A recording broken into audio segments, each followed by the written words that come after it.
part of that. Well, it looked like they were kind of leveling out so they could get that. Yeah, I don't know. There's like they had all these different, two different bids that went out. And because one of the bids we had to do separate. It's a separate pool of money, so we can't lump it in with all the other money we're asking for. It has to be its own little project. So, anyway. Plus, we're still waiting on a bunch of money. So what is that? That's just that section right there? Yeah, that's just that section. So, but your part, Scott was talking about your part, but your the issue with your today, and so he's gonna, because there's a pool of money that we have to have obligated by the end of the year. So even if we don't start it, right, designated or whatever, so like what we do have to earmark or whatever. Yeah, as long as we say. Because I think he said part of the pipe was gone. It's just like, that's can't be good. But I think that part they have to shoot right on. So it's kind of a temporary long-term fix. It's a temporary fix, but it'll last a while. So I think that's what's hoping to get done.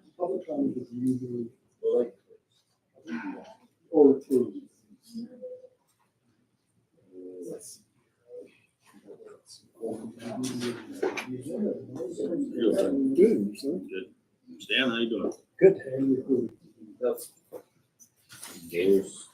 I didn't mean to void you in the post office as we had got outside, but hold on, there's me. That's okay. I was gonna knock on Post wood. office, it's a busy time there. Yeah. Those poor guys. I was There like, around the place, and somebody, then all of a sudden, were like 3 or 4 people behind me.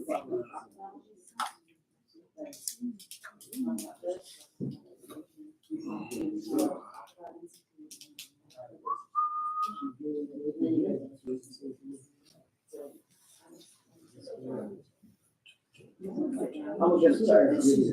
I know you don't love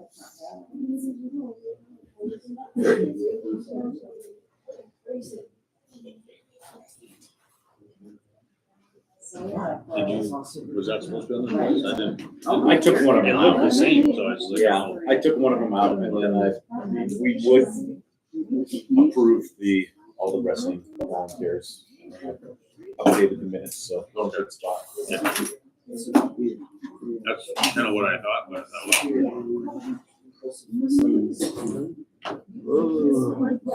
then hot water your gloves, so it's kind of an unplanned day of things I was gonna get done, didn't get done this morning. And as I thought about it, I was like, Take a minute. yeah. Biggest crowd of the year. The RV. Right. Yeah.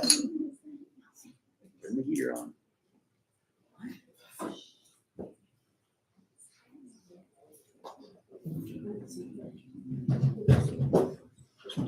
No, you just.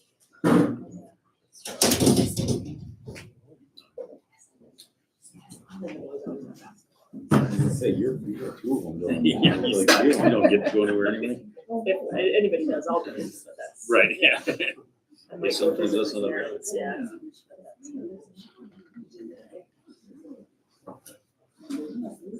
You guys staying at home? 'Cause Yeah. You were just over at. Yeah, we brought it home and then they did it.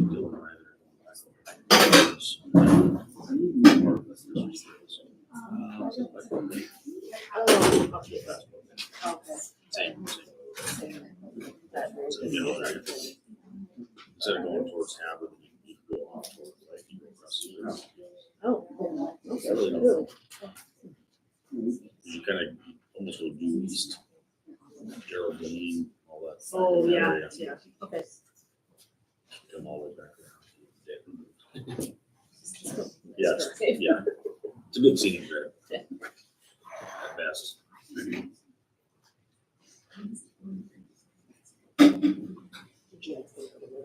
Yeah, That is a Well, cool place in the winter. especially when Santa came, so it was like 10,000 more people than usual that day.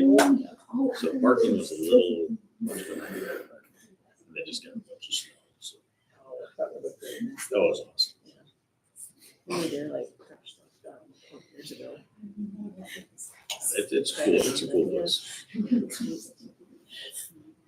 Lots of different things to see. Sure, that's right. We've all been here so early. 7 o'clock. All right.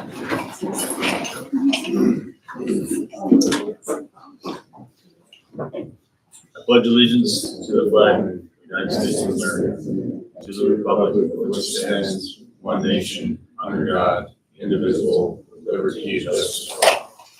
7 o'clock, we're all here. All right. All right, we're done roll call, so we will do approval of tonight's agenda.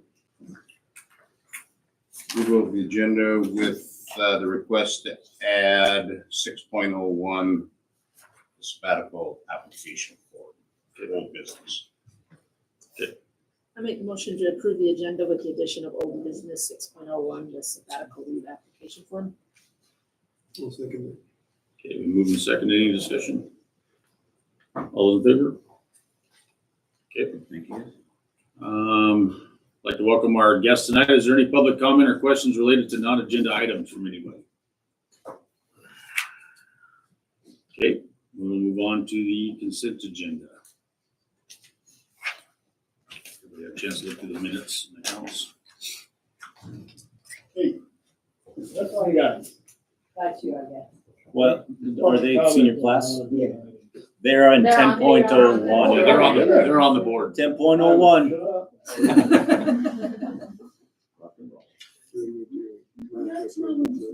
Nope, because they're on new business. I have a question about the one. Please, okay, So we got the same one for twice? that's what I was. Which one? Well, usually. That very well could have had the I'm used same. to seeing two different sort of pages, 1 through 7, and then pages. Yeah, 5, 6, 7. And I don't see that. Well, the Smith Transportation one was the ones that caught my eye. Right. You are correct. It is the same report twice. However, I can tell you, I believe, no, let's look here real quick. No, we got a mistake. Yeah, you got 1 through 7 twice. All right. The transportation one jumped out at me. Well, That was a big one. I yeah, was like, wait a minute. Right. Mission Valley Power jumped out at me at $5. Oh, because there's across the street, there's a $5 fee for one, but. Oh, really? I can't even, not even sure where it's at. That's a great bill, isn't it? They don't just include that in it. Not on that one. For some reason, I get a $5 bill. Wow, I wish I could have it. Yeah. The other ones are fairly big though, Mr. Marchand, so. Yeah, street. Oh, I know. So we had 12.02. That is what happened was they were both in, or we did 12.02 twice. That's what happened. So on 12.12, we have a much smaller run, $42,000, and we can definitely add that to next month's agenda, and we'll go forward with that. Okay. So we'll make a note of that.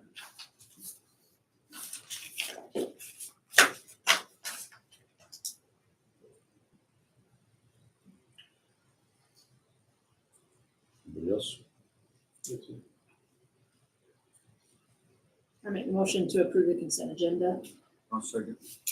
Move second. Any other discussion? All in favor? Thought you were raising your hand. Because usually I'm late. Yeah. So I thought I'd try to get Yeah. it done. If I only put one in, you guys have a lot less questions. Next week we'll have 3 of them in there. Right, so we're on to old business, sabbatical leave application packet. So we just need to get the sabbatical leave application packet for teachers and sabbatical leave as presented. We did delete one sentence. Or I did delete that, the one that we discussed, Yeah. then, yeah, then SIP has had the opportunity to comment. So SIP has approved it or No, it's as presented. has presented. There was one request for one line to be deleted. We deleted that. So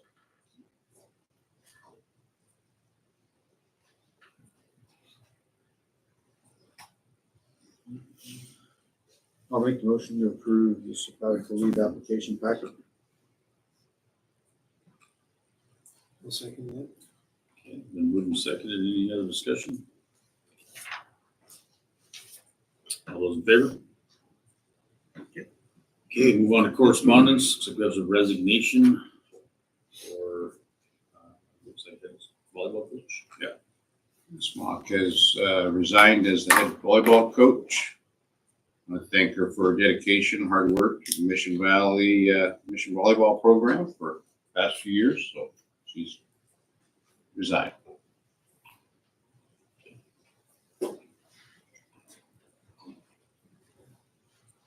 No, it's a year away, but we'll get that opened, I assume. I believe it has been, but I'm not positive. I'll find out. Okay. I think to accept the resignation will be open tomorrow. Yeah. So that moves on to presentations. Do we have the MCT 2024 presentation? Yes. I just want to give you a really quick overview. We had MCT wrap up last weekend, or the weekend before last. It was a great week. We had 63 students cast in the play, Mission students. 2 of them were Harmony students, the rest were in-person students. They could have cast 64 people in the play. So we would have had to make cuts had there been any more students show up, basically. We had 68 signed permission slips, so it was kind of, I was really hoping we'd end up not cutting anybody and no kids went home cut. So that worked out really nicely. There's a lot of time the kids spent who were in the cast, many of them, because there were many kind of main roles in this particular play. Many of them spent about 25 hours in rehearsals and performances throughout the week. But we also were able to run 4 daytime workshops, 2 in elementary and 1 in the middle school, 1 in the high school. And we served about 130 kids through those workshops, which was pretty cool to see kids who maybe are involved in other activities such as sports after school, but really were interested in acting, come and really participate in the improv workshops, especially at the middle school and high school. So that was cool to see. And because there was that level of interest, I have requested for next year, you're able to request some certain weeks and hope for the best that maybe you can get them, and a time that's between sports seasons, potentially. So a little bit earlier in November to maybe allow for more participation from kids that might normally be in a sport. They might actually be able to get in there for a week. So just to try to encourage those older kids to be part of it. We did get a grant from the Phyllis Washington Foundation for $500, which lowers the price. The whole price is, I think this year, because I came in late, it's $3,000. And so that lowers the initial price to $2,500. The district had already paid a $500 deposit. And so we should, and then we got ticket sales of $1,600. So we should be able to pay out of our account without any additional cost this year to the district, the remainder of what will be charged. However, we will have to put another $500 deposit down for the next one, and that will require money from the district at that point. I kind of did the math, and we can, once the whole activity account is paid out, once they billed us for this one, we'll be able to see more clearly. But basically, I think the end cost to the district, including paying for a sponsor, an MCT's supervisor, which was me this year, will end up being around $1,000 after you kind of account for the local donations and the grants. And I think if someone knew a little bit earlier, was if it were someone like me or whoever could start sooner, they could probably get more local donations. I sent out a letter to all the area businesses that I could think of and had given in the past, and some of them did again, but I think there are other people that could be reached out to help offset that cost to the district as well. But just judging by the number of kids that were served overall, I think it was really worthwhile event to keep going for the district. So that's all I have for you, unless you have any questions. Ms. Shumlin, Uh-huh. so just the daytime workshops sound great. Do they cost more than? Is that a bit- Yes and no. So the cost of the whole package comes with 3 daytime workshops, and to my knowledge, we haven't done those used those in the past, but we can every time have 3. And I sent out an email to kind of gauge interest in all the schools, and we ended up putting in one additional one, which was an additional $75 just to make sure that every school had access to them. So each additional one is $75, which isn't actually a very big cost to cover an hour of workshop for kids. So if I'm reading this, I know you just explained this. Yeah, it's a little bit confusing because we haven't seen the final accounting. Okay, Yeah. so it looks like we generated with the district's $1,000. We had am I reading $3,400? Yes, if the district were to contribute that, that's not the final accounting. Okay. I was accounting for the cost of paying someone as a staff member to kind of oversee it, and the extra $500 that isn't covered in ticket sales and grant monies when I put that in there. So just to give you an idea, but it's not the final number. We haven't been billed for the final amount yet. But that'll all be reflected in the activity. Well, I thought it was a great show. It came together really well. And, The week went pretty I smooth. can't remember if it was last year or whatever, but having the live music involved in there makes a huge. Yeah, it is a huge difference, and that is something that you'll see reflected in the activity account, as well as that $300 to pay the accompanist. What people should be aware of is we do pay our accompanist $300, but if we can't find someone, we have to pay $350 for the score, and then it's recorded. So it's way better to Yeah, find got a the local person. We were really lucky that it was just a week that Ms. Baldwin had available and was willing to come out, because that's a big push for her living in Missoula. But it did make a big difference, and it sounded really great. Yeah. So you said 63 cast members, Mhm. they were able to do 64. I'm sure each plays a different number. Each year's a different Yes, number. each year is a different number, and they say in their information, and you don't get to choose. What they do is they look at which productions you've had in past years, and they assign you one based on that, so you're not repeating one that you've had in maybe the last 5 years, I think is what they look back on. But they do say in their information that each play has between 50 and 65 cast members. So this particular one this year had a large number of cast members, and that has to do with how many costumes they have to bring with them.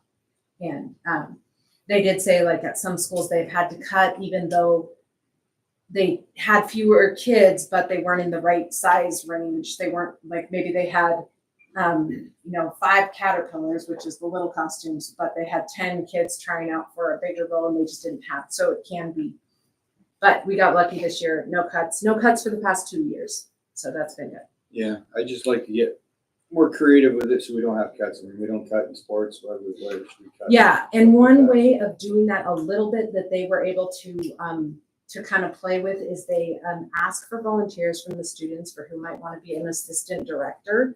And so they are able to assign a few kids who are willing to not be cast to be in those roles, but they have to be older than 10. Because then they're not really helpful if they can't read. So yeah, it'd be cool to be, and hopefully, with moving it to enrolled students, I think that has really helped us if we keep that policy where in the past 2 years since that policy was put into effect, we've been better off in that sense. Yeah. All right. Thank you. Thank you. Okay, moves us on to board preparation and planning. We on task? Month of December is all caught up.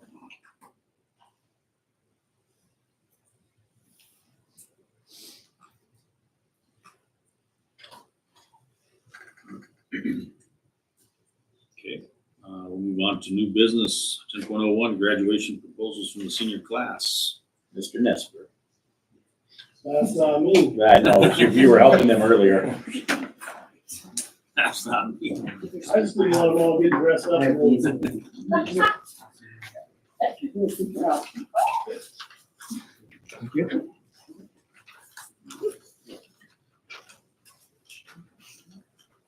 you, sir. For the record, right? Yeah, just so you guys know. Alright. Hello, all members of the board. Thank you for fitting us into your agenda. We'll try not to take up too much of your time. The senior class has expressed an interest in finding where they would like to have graduation this year. So we thought we'd be proactive and come get a formal approval from the board and get it approval to have it outside this year. We just think that this is such a special occasion for us that shows like we completed all 4 years of high school. We think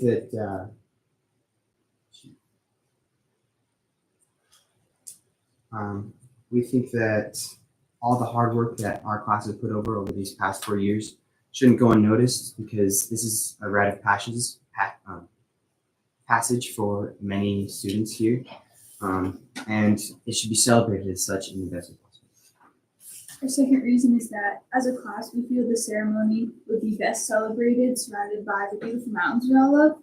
Part of growing up in Mission means having our mountains as a theme and a constant presence in our lives, and seeing them again dressed in a cap and gown would be the best way to end our 4 years of high school. Our final reason is that our class is willing to do anything to make this possible. We will help set up the chairs, stage, sound systems, and any other parts of graduation. We want it to be a success. As you can see on that graph there, I sent a survey out to everyone of the senior class this year. Not everyone did the survey, but the people who did, over about 90% of the students that took the survey voted to have it on the football field out of the 3 options that we were given. And so we just think that the majority of our class really agrees that this is where we want to have it. Graduation is a very special event, and it should be celebrated in the way that the people who earned their place at this ceremony wish. The senior class is willing to put in the work to have graduation outside, surrounded by the beauty of our valley. So thank you for your time and consideration. Any questions? Yeah, so Aaron, and this gets back to Ms. Cron's point. I see in your proposal that there's a, where you'd like to have it. Mm.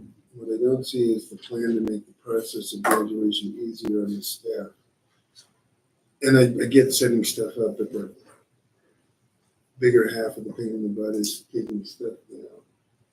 Oh, yeah. And, and it sounds good now, but at the end of graduation, you'll be headed every which way. And, I hate to see them left with that responsibility. Yeah.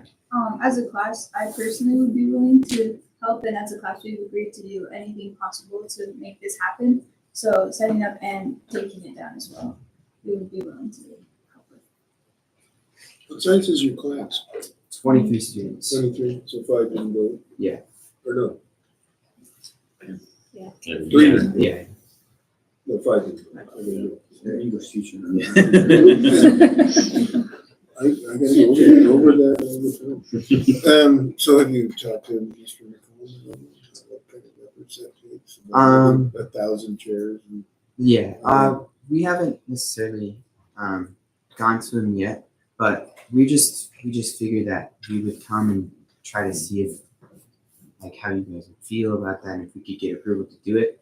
And it is 6 months away, and that gives us the time to we were gonna come earlier with this proposal, but we feel like we're getting on the ball now.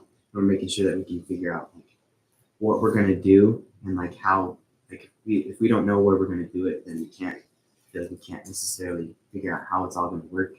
So just knowing where we can do it, and then we can work at the finer details later. But we're gonna be getting on that pretty as soon as possible. So when historically or typically do we usually approve the graduation plan? It's usually It has been because we moved it out. It's always been inside. And then COVID, we had to move it outside. And then it was, I think every year seniors have come forward and asked for it to continue to be outside. I think last year the board said one more time and then we will have it inside. And, but it has been a board decision where it'll be held. Yeah, but it's usually typically brought to us as a plan put together, like this is our plan, these are the days, this is where it's gonna be. All the little ins and outs that we approve, yes, let's approve this and let's go ahead and get this sent out so people can notify their in-laws, family members, and start planning for it. I'm hesitant on just approving this right now. I would like to see you guys go back to the faculty and really actually develop a plan and come to a consensus with them, an agreement of this is what we're going to do. Here's Ms. Kronk and Mr. Peel signing a contract saying this is our student body, what we're going to partake in and responsibility and duties, and then come back as a plan as opposed to us kind of going outside the recommendation of the staff or outside the staff's means right now and just saying, yes, we approve this and you guys are going to do this because we approved it for the kids type situation. I'd rather see a plan and consensus kind of put together of an action for us to really approve. I think you're right. Stepping ahead of it now is great.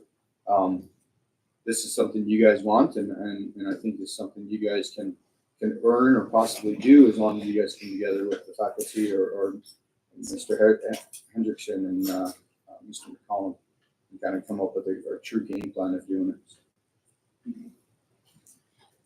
it. And that's been the biggest thing. It's just the weather is the unknown. And I will tell you, every year it's come forward that the students are willing to help, but I can tell you every year it's the maintenance that actually does it. So if there is inclement weather, we have to move from middle school to outside to inside. And those are transitions of moving chairs and tables.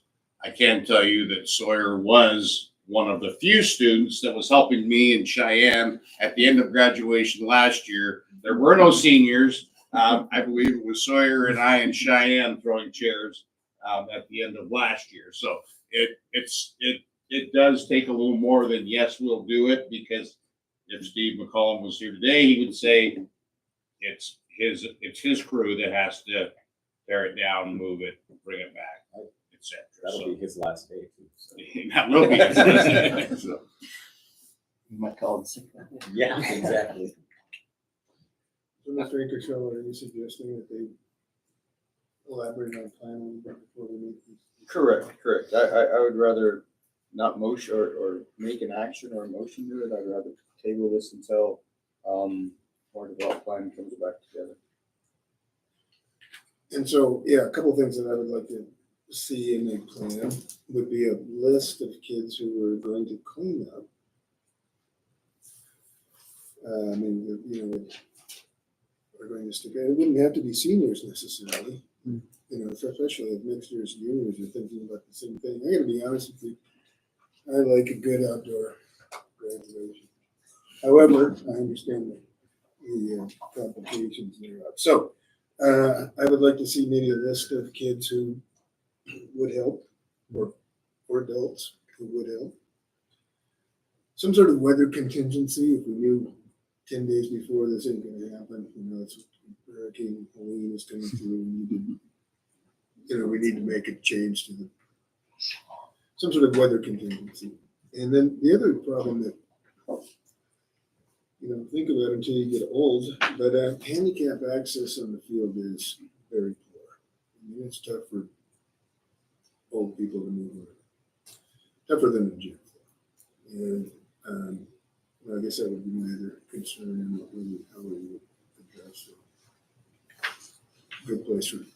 This is a long distance for some folks. You get from the parking lot all the way out to the field, uneven surface, all kinds of problems. But anyway, those are some things I'd like to see addressed in more of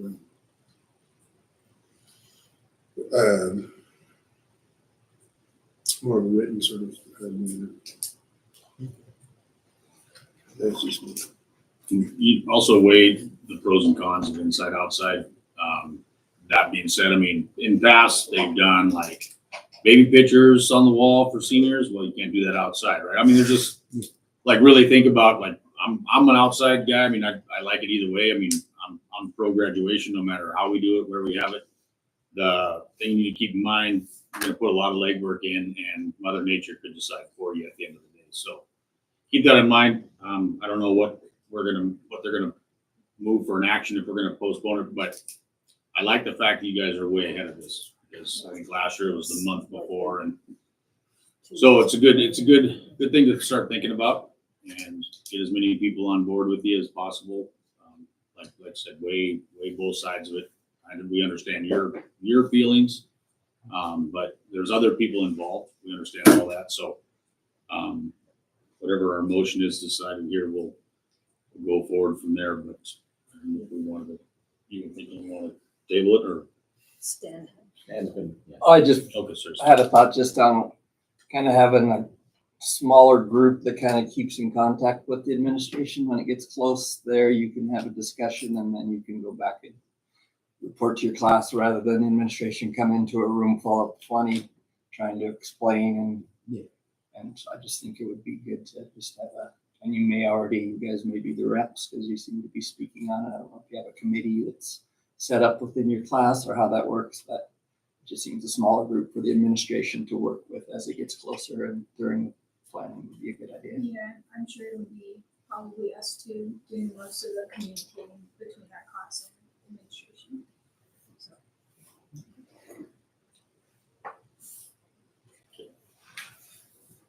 So we'll have a motion one or the other.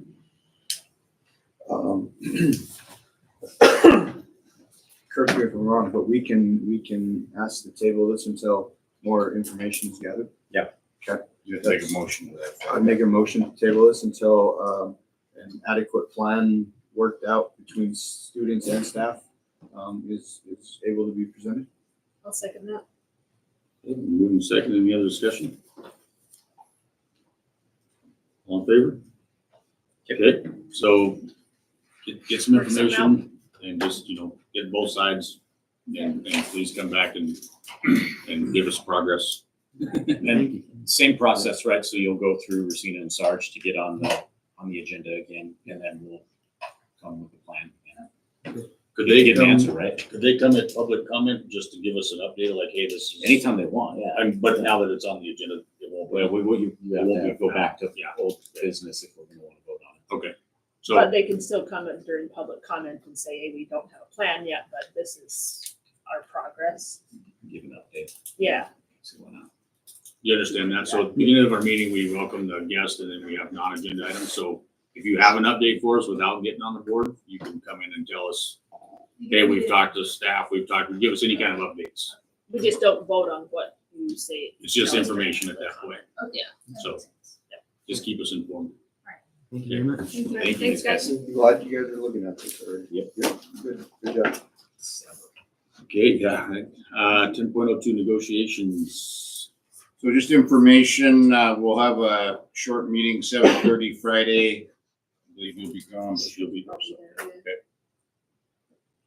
Okay.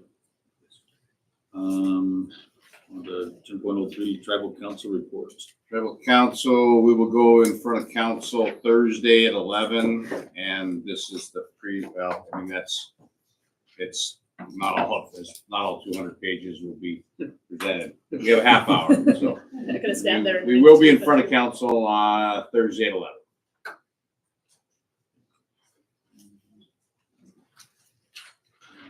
That's just information, okay.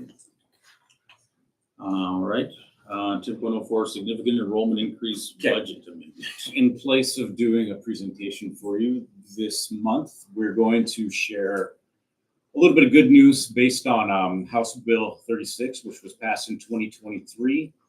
They made an adjustment for significant enrollment increases per MCA 20-9-166. So last month when we were doing our spreadsheet, budget spreadsheet, I kind of was pointing out that we saw an increase in middle school from 77 up to like 96 students, somewhere around there, 92 students. But it really wasn't rolling through our spreadsheet as an increase. At least it was using our 3-year average because that was still what the plan was for next year's budget, right? MCA 20-9-166 allows for an increase in the current year's budget if that increase is substantial. And basically, we had the 8th grade class that became the freshman class was small, and the 7th grade class, so they exited, and the 7th grade class, which is the largest class in our district, went from elementary funding to the middle school model, creating an increase for our general fund. That does not show an increase in our enrollments. It just is a change from one level to the next, okay? So with that, look, the numbers are there. 77 was what the 3-year average was. Our middle school went up to 93. So they have created in those packets the ability to make a budget amendment. That budget amendment would be voted on today. I would then send that amendment to the state, and upon approval, we would get $83,980 more that come into the general fund from the state fund, not from our local taxpayers' contributions to this. Okay, this would come from the GTP portion, and it would be paid at the end of the year, so in June. So it's basically a, hey, guys, we see that you had a change in how your enrollment looks, and you can make that adjustment this year. What's definition of significant increases? $83,000 in this one. Well, I know, but I mean, like, they see. It's so, Tone, it's all in there. If we could Just read them out loud. that is, my final Right. question is just saying, we're sure that jump from 77 to 93 qualifies for this? We did, yes. Okay. So we're not requesting this. They actually sent an email to us saying, this has been made available to you. And the process, it's in here. So the letter's in here from the state. It goes through the process by December 15th of each year. OPI must notify schools of their eligibility for an SEI payment. Okay. And then the board must make a decision no later than March 1st. Send that forward to OPI, which would require us to approve this amendment. I don't want to get it lost in the mix. I would like to approve it as soon as we can and get that on the books. So, And I think it's as simple as the 3-year average being less than the actual count. Yeah. Which was, Okay. they figured in the 3-year average, which was much lower than our actual count. So you get one or the other, we want the other. right. And they used it to figure next year's budget, but the new law allows us to get relief for this year because it's actually happening in the current year. So it allows us real-time adjustment. Okay. And it does not require most budget amendments require you to post them in the newspaper, have it available for public to witness and, discuss. This one it bypasses that because it's just a change in legislation in 2023. So it's built in for this type of thing. I'll make a motion to approve the significant enrollment increase MCA 20-9166 for the general fund increase in the state of $83,980. I'll second that. Okay, moving and seconded. Any discussion? All those in favor? Thank you. Amendment, I'll have you sign it at the end, Jeff. Okay. 10.05, change to board policy for out-of-district student enrollment. This is a what if, strong possibility that tomorrow night, all indications are that Polson is going to drop the September 1st deadline for out-of-district enrollment, which every district in Lake County agreed that we would not accept students after December 1st. I understand that Polson is making the move for financial reasons and believe that it's a detriment to their district, and I think it would be a detriment to our district to continue if we're not all going to follow what was established for the September 1st. If Polson opens up, I would strongly recommend that we do the same and dissolve the agreement that we had to not accept out-of-district students. If one district's accepting and others are not, it's a disadvantage to all that aren't. So it's my recommendation, if Folsom changes the policy, the agreement, that we follow suit and accept out-of-district students starting Friday. So we don't wanna fire the first shot, but we wanna have ammunition ready to go if the first shot is fired. Right. Do we wanna say specifically Polson, or just say if any school within our? You could say any school. Right now, Because- that's the only district I know that's considering it, but you could say any school, like. Cause if we pass this and Charlotte says it, Right. we have to approve this because it specifically says Polson. And this would be a change in policy of 3141, and you could see the policy. What we would have to change is, in our current policy, it says must be submitted, and we would just replace must with students are recommended to by September 1st. So that original agreement between the districts, there was no binding, like, we all need to agree to dissolve at the one time. It was just left up. That doesn't seem quite right to me, but It doesn't, but that's, yeah. and they don't care. We brought that up. It's like, it doesn't seem, we said, well, we should probably just see it through One for the year. year. And the board in Folsom, I can't, that's up to them. And they're saying they don't care. They're moving forward with this, I believe, tomorrow. Well, didn't we miss out on a couple kids yeah, I'm sure they did too. Yeah, so. So it was just a handshake deal, gentleman's deal. Well, we all put it in our policy, so that's why I'm asking us to change our policy tonight. If they're gonna change their policy, I would strongly recommend we do the same. And the idea of preloading this is missing out on a month's worth of possibly capturing students if Yeah. Polson does it tomorrow night. Folsom does it, we are gonna lose kids to Folsom. There are students that want in from other districts up and down the valley to our district.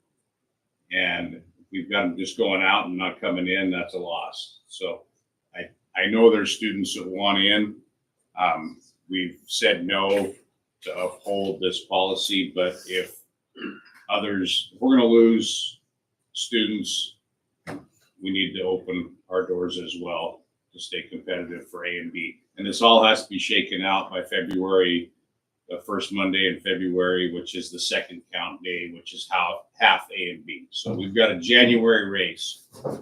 Can you refresh my memory on the reasoning originally for the agreement? The original agreement was because of the mobility tax the legislators are putting on all property owners. For every student that moves, we have to pay the other district. So the housekeeping of that, we looked at it as it's gonna be hard if we've got kids in and out all year to then go back and figure out how much you owe, which we owe, how much. It's all gonna be a trade of money to the property owners at the end of this year, but we'll do it at the end of the year. It's not happening as they transfer. So we don't have to have that payment to the other districts until September and December next year. So Not like prorating things. for yeah, days. we will prorate it, but it'll be on a half or full depending on, because most districts, once you let them in at semester time. So it'll probably, for the most part, be a full year or a half a year. It was an attempt to not have to prorate it, and now Just go 1 year. and just go like open, closed, so that you could bill for the entire year. If this goes away, which is how it had always been, then we just have to. That just never works. We'll figure it out next Yeah. summer. And was recommended statewide and different counties did it? Do you know how that? all worked? No, there was really no recommendation as far as the agreement. We just knew that there's so much mobility up and down. We saw it as a logistical nightmare trying to figure out the ins and the outs, because they'll be moving up and down now once it's open again. And most of it happens right in semester time. So Because I remember thinking, my thought process at the time was, back in the day, there was like, oh, I really want to play football out there. My parents don't want to move or anything, but I'm going to transfer in semester time and just ride out, and then I'm going to hit the field come fall. Yeah, and they And really that, this can't, took away from that. That possibly was not existent anymore. yeah, because well, now you've got to wait, you've got to wait the 90 days anyway. So even though students may transfer at semester, they're looking at next fall or whatever down the line, but they still have to wait the 90 days. So if you transfer from Ronan to St. Ignatius, you still got to wait 90 days. And the parents moved, it's, That's they're okay. it's all They move, you're good. immediately. Yeah. That's true. But there'll be some students front loading for next year, moving at semester So, and yeah, for football next fall. just for example. Michelle, any questions? Is discussion open or do you have to vote to do something? A question, I have a question. I think I was still just explaining that they haven't done anything yet, so they have not opened up for discussion yet. No. Me too. I have a question.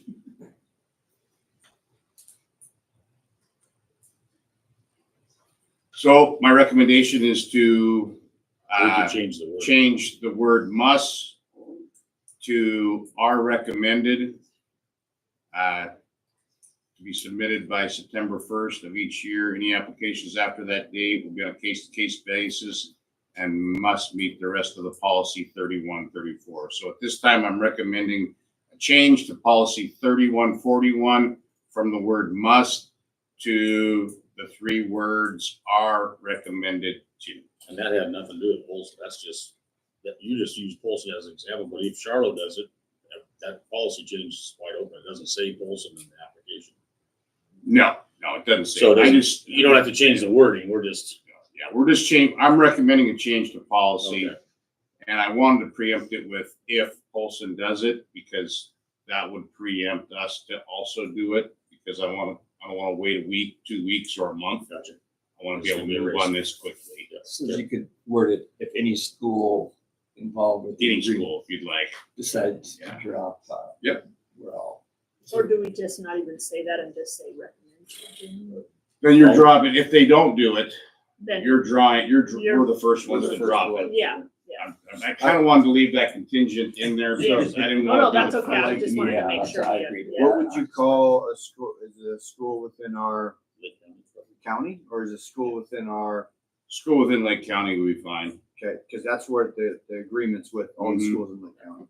So I would make a motion that if any school within Lake County drops the September 1st deadline, we would recommend changing our policy also to from the word must to are recommended to by September 1st of each year. I'll second that. Okay, it's been moved and seconded. Any other discussion up here? Michelleman? Yes, I just had a question. So, last year we had a case where we had, several students enter our school district after the date.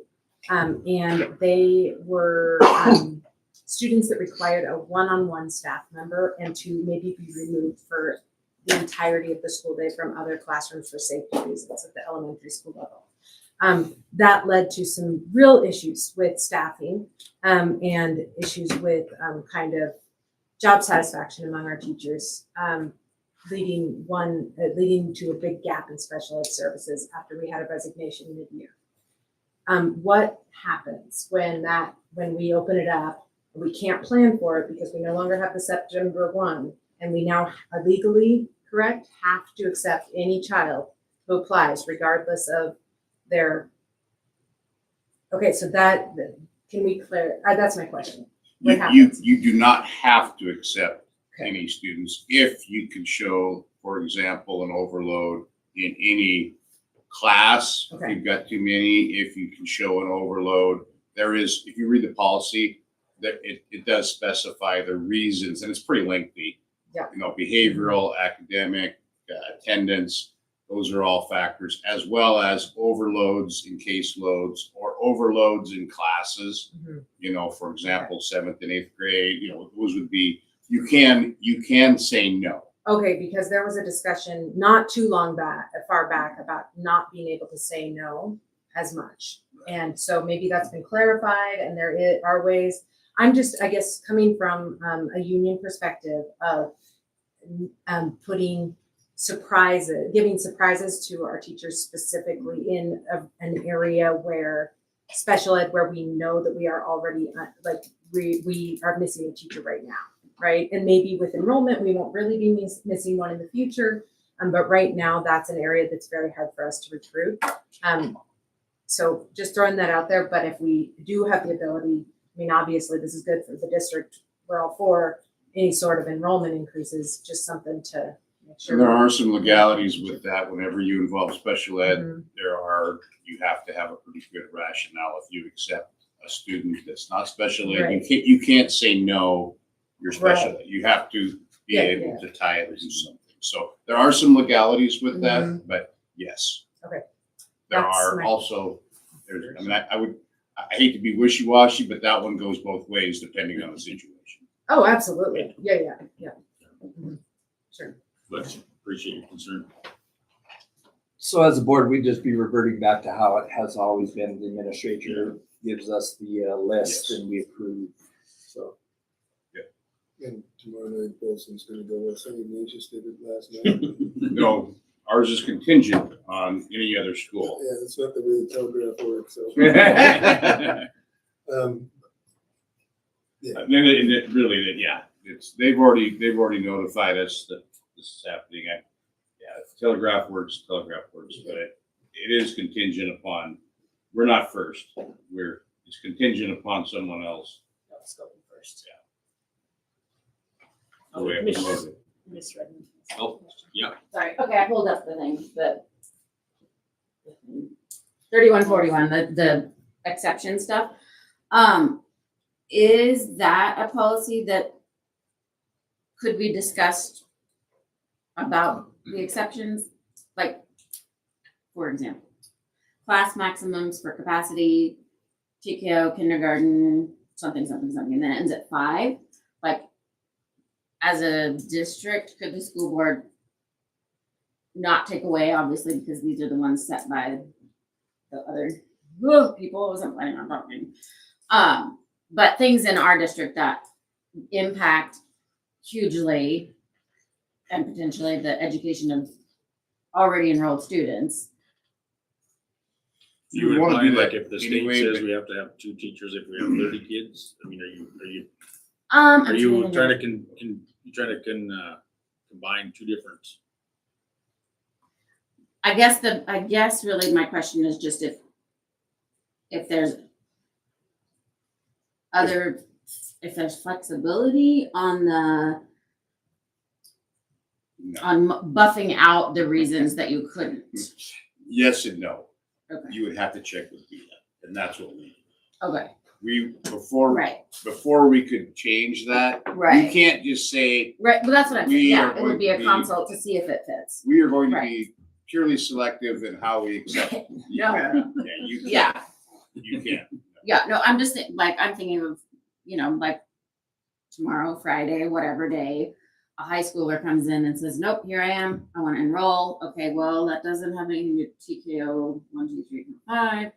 They haven't been truant. They haven't been expelled. They haven't been.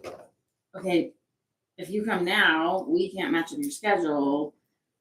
You're jumping into these classes. You're not like. And we normally don't let them in until semester time. Okay, so that would still be like a conversational piece. Yeah. Beautiful.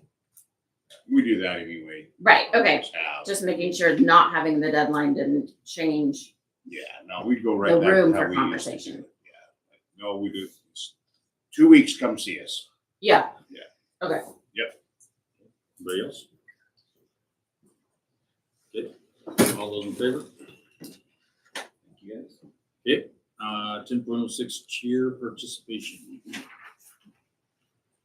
Okay, as per activity handbook, any sport with less than 6 participants needs board approval to continue with that sport for the season in which participation numbers are low.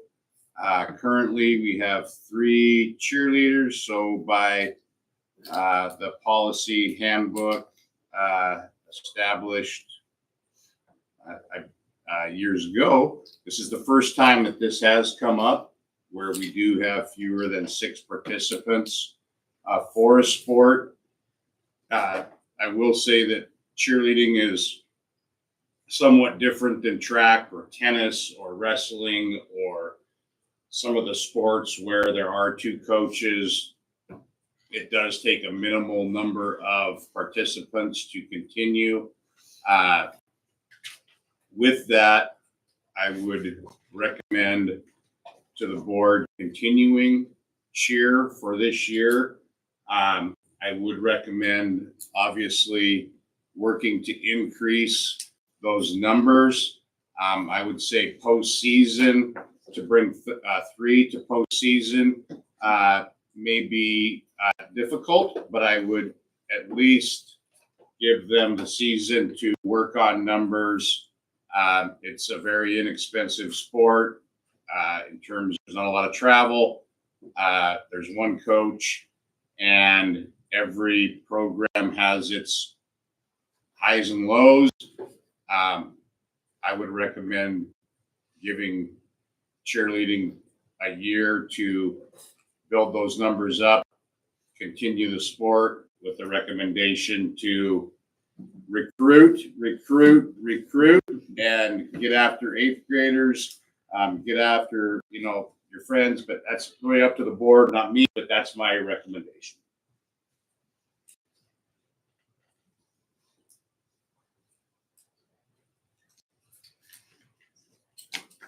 I would, I see it as a still valuable part of each student's participation, given equal opportunity. Like I said, like we discussed earlier, we're not a cut school in sports. We not necessarily want to cut a program just because they're not as high in numbers, and it's not a sport or an activity that requires a minimum numbers to be loud and cheer for a team. So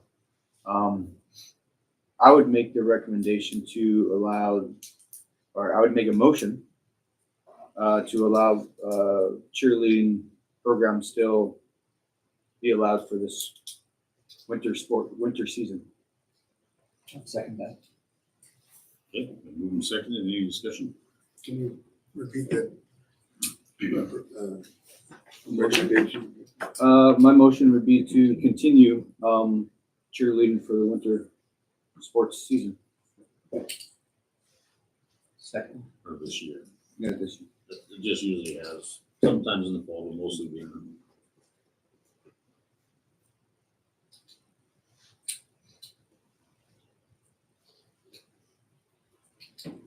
I don't think we don't have any cheerleading in the spring, right? It's just winter right now. Yeah. Just winter. There has been. Any other discussion? Did graduation take some numbers, or girls wrestling take some numbers, or just some decided not to come out, or? It was mostly graduation. Yeah. Yeah.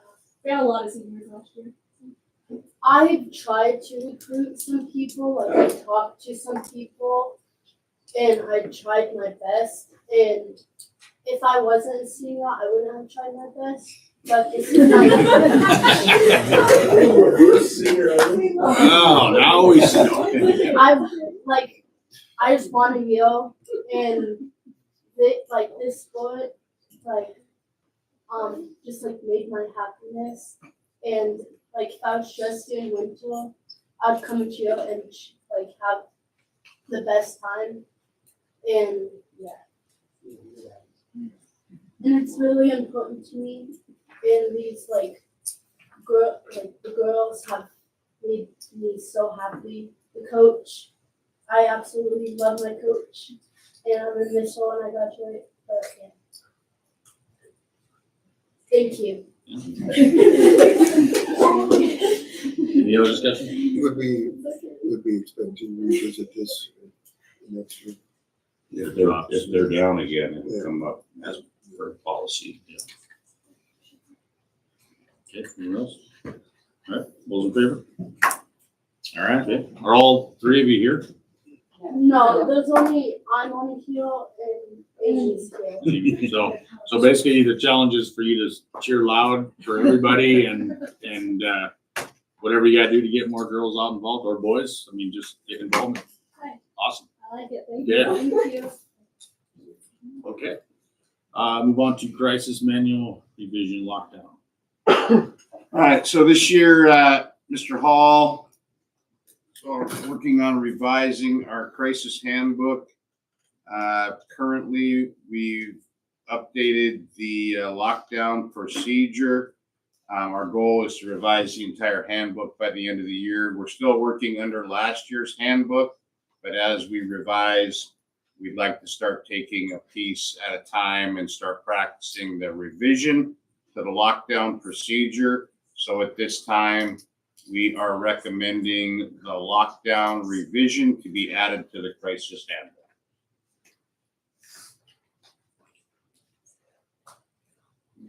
Question. I seen the end said shelter updates coming, evacuate updates coming. So we're just looking at the lockdown section of it, and secure section of it. Really. Yes, just that drill, that procedure at this time.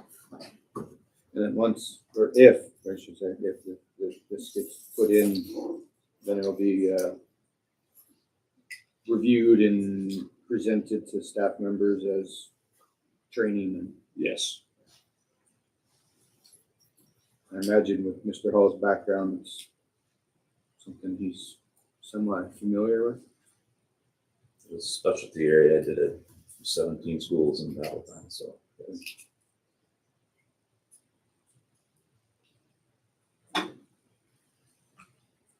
Mr. Hall, I know everybody's seen that there was a school shooting yesterday. 83 for this year. That means that there's a school shooting every 4 to 5 days. There's no issue that I'm more concerned about. I appreciate your work on this. One question I had on page 1 of the document. Let's see if I can find that under secure. Make sure exterior window coverings are open so first responders can see inside. Correct. Certainly makes sense. But if I look at page 2 under secure, it says close exterior window coverings. It seems to be contradictory. No, so in the first, what you see on the first page, a little bit bigger font in the bold is the actual procedures. So that first section is the lockdown. That's the hard lockdown with active shooter, active threat. And those are the 4, we call them the 4 S's. So secure is one of those, and the 4 S's in those steps. In a hard lockdown, that's when we want the exterior window coverings open, because that can be a tactical point for officers to respond from outside the classroom as opposed to having to go through the doorway. The secure, so the next at the bottom of the first page, that's secure, that's another, and that's the verbiage change through the I Love You Guys Foundation. I don't know if you've ever heard of that, but that's kind of becoming the national standard that people are going to. So they're using the term secure. We used to call it a soft lockdown. And that's in a situation where, say somebody robs Valley Bank, they call the school, say you need to go into a soft lockdown, you're basically just securing everybody inside the school and keeping anything out. So in that case, you want to close the window coverings because you don't want the bad guy to look in the classroom and see that there's a classroom of kids or whatever, and then it turns into a hard lockdown type procedure. So secure in the lockdown procedure is just one of the 4 S's. Secure as a separate thing, what used to be called a soft lockdown. There's the difference there. Do you know, can I identify every room from outside the building? If I was not familiar with the school, a SWAT member, could I go, well, that's part of the redoing the diagrams. Ideally, you want law enforcement to have diagrams in the school. And there are some in the manual that we have right now, but none of it's labeled, none of the room numbers are labeled. So that's something that, like I said, when I redo all that, we'll get blueprints of the school with classroom numbers on there.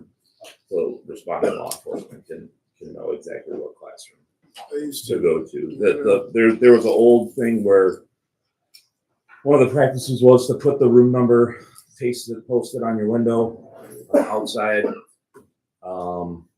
They kind of moved away from that because then, to say disgruntled husband, something happens with the wife. Now he's gonna go to the school and he's gonna pick up Johnny and take him and go somewhere, and he knows that Johnny is in room 206.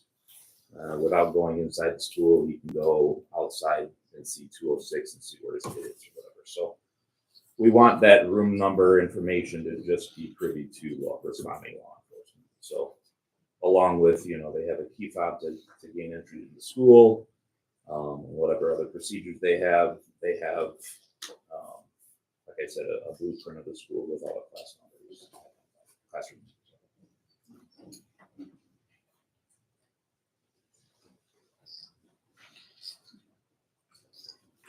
I make a motion to recommend the lockdown provision be added to the crisis handbook. I'll second. Move second, any discussion? so we're expecting an update. Yeah, so this is basically it. I wanted to focus on what I feel, and I think what everybody would agree is the most important aspect of an emergency procedures manual, and that is the hard lockdown school shooting type procedure. Other things are important as well, but I'm just focusing on this right now so to get approval so I can start teaching it. I plan on, I'm in the process of getting volunteers. I plan on trying to do a small video shot from different areas down the hallway, different angles.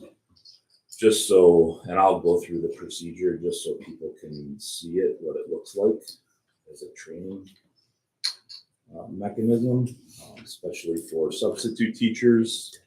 When they come in, I understand that the last lockdown drill we did, the substitutes had no idea what to do. So a very short, simple video can demonstrate that, and the visual of it tends to drive it home a little bit better. Doesn't take long. Like, we're talking less than a minute, and you can see what it's going to look like. One thing a couple things I'll add. I did forget to put in here. If you notice, I put call 911 when safe to do so, and I put that in every step of the way. Just to drive that home. A lot of people forget about that. I don't think anybody really does it when we do lockdown drills here. Nobody's going through those motions. You mentioned the shooting that happened yesterday in Wisconsin, and I don't know if you know that the first person to call 911 was a second grader. And either that's a really intelligent second grader, or that's the procedures and the drills that they've driven in those kids. I know that where I came from, all those kids knew how to do those drills better than some of the teachers, and definitely better than the substitutes. So that's what we're trying to drive home with that type of thing. But definitely calling 911. And I do need to add in there too. You have an all call in the school. In my opinion, that's kind of a last resort thing. I don't want people focusing on getting to the phone and having to dial 2 different numbers to call lockdown over the PA system. That's where the shout comes in. I want it to all be verbal. And then when somebody hears it, when the office hears it, they will hear it. Then they can hit their emergency button, or if it's Sarge or whoever hears it, they can hit their emergency button. But I will put that in there along with the call 911 when safe to do so. It'll say, And the alarm automatically calls the 911. So the sirens, once the sirens hit, that automatically calls 911 of an emergency here. So just and that's great. Like I said, but that's just an extra. The technology thing.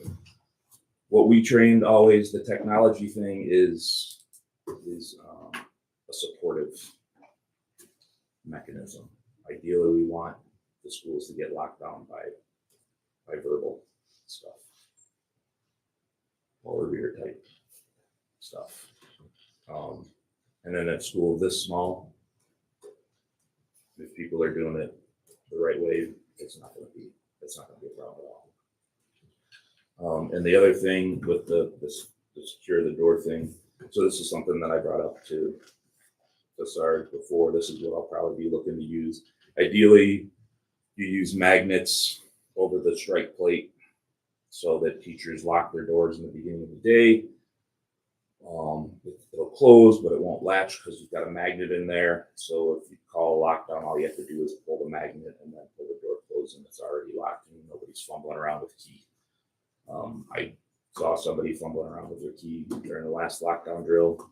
It doesn't work when it's it wasn't even it was just a drill and they were still panicking and fumbling around with it. So the problem with the magnets here is that the majority of the door frames are wood, so there's nothing for the magnet to stick to. And the newer areas that do have the metal door frames, a lot of the doors there's no gap there. So I've got magnets and I've tried it in there, and it just kind of like crunches it and doesn't do anything. So I found these, which you just simply put over the top of the door, ideally the top of the door, but it'll stick to the side as well if you've got really, really short people in class. Kind of does the same thing. I don't like the fact that the door's still open this much and you can see inside, but it's definitely a deterrence. It's better than having your door wide open, unlocked, like kind of happens around here. So this is just simply on top of the door. Beginning of the day, they lock their door. When you call a drill, you just pull this off, pull the door closed, and you're secure, set to go. You know, what I always did was, my door was always open, but it was always locked. Mhm. And so if you shut it, it locked. But if the kid went out and shut the door, it locked. That's what happened. I'll take a knock on the door, it's fine. Using a little cable. Well, to be honest with you, I don't even know how that passed fire code. They're I still did- there against It seemed, fire code it seemed recommendation. effective. I mean, Well, here's why I don't like it is because number one, when you go into a lockdown, the only people that should be opening the door is a uniformed law enforcement officer when it's all done with a key getting in there. If you have the cable on there, they can't do that. Number two, if law enforcement or first responders need to get into a classroom during the lockdown, if the law enforcement say it turns into a hijacking thing or whatever, and you need to make entry into the room, you can't do that with that cable on there. We need to just be able to use a key and open the door. So I'm not a fan of it. I understand it's definitely secure, but it can be too secure and it can be a detriment to responding first responders. Just two quick things. The only thing that stuck out to me, and I know the sweep portion of it, sweep hallways, yelling. One place I always thought that students or people would forget to look is bathrooms. Mhm. And I don't know if that's part of your training or if we need to include it in here, just say, sweep, bathrooms included or something like that. Sure. Yes, and that is part of the sweep process, obviously. So, in the library or whenever you're adjacent to a bathroom, that should be part of your sweep process. Trust me when I tell you, if everybody's yelling lockdown as loud as they can, as many times as they can, it's all going to be heard in those bathrooms. We also train kids to lock themselves in the bathroom if you can't get into a classroom in time. So that's something we just have to teach the kids how to do. It's basically getting up on the toilet back to the automatic flushers so the flusher isn't giving location away and then locking the stall door. It's not ideal, but you can't, once you lock down a classroom, you can't open it because unfortunately if a kid is saying help let me in, you open the door again. So they need to learn to find other ways to lock themselves and secure themselves. I just know most kids nowadays, everyone's got headphones and everyone, I imagine, use them at various times of when they're in school. So just, yeah, just We'll see when I get the video done. I'm a pretty loud person when I want to be, so I'll be the one heading up the video, and I'll have, like I said, my plan is to have multiple people with phones in different areas recording it, so you can hear it, see it, what it looks like, and even with their headphones in, unless they're blasting their music, they're going to hear it. So.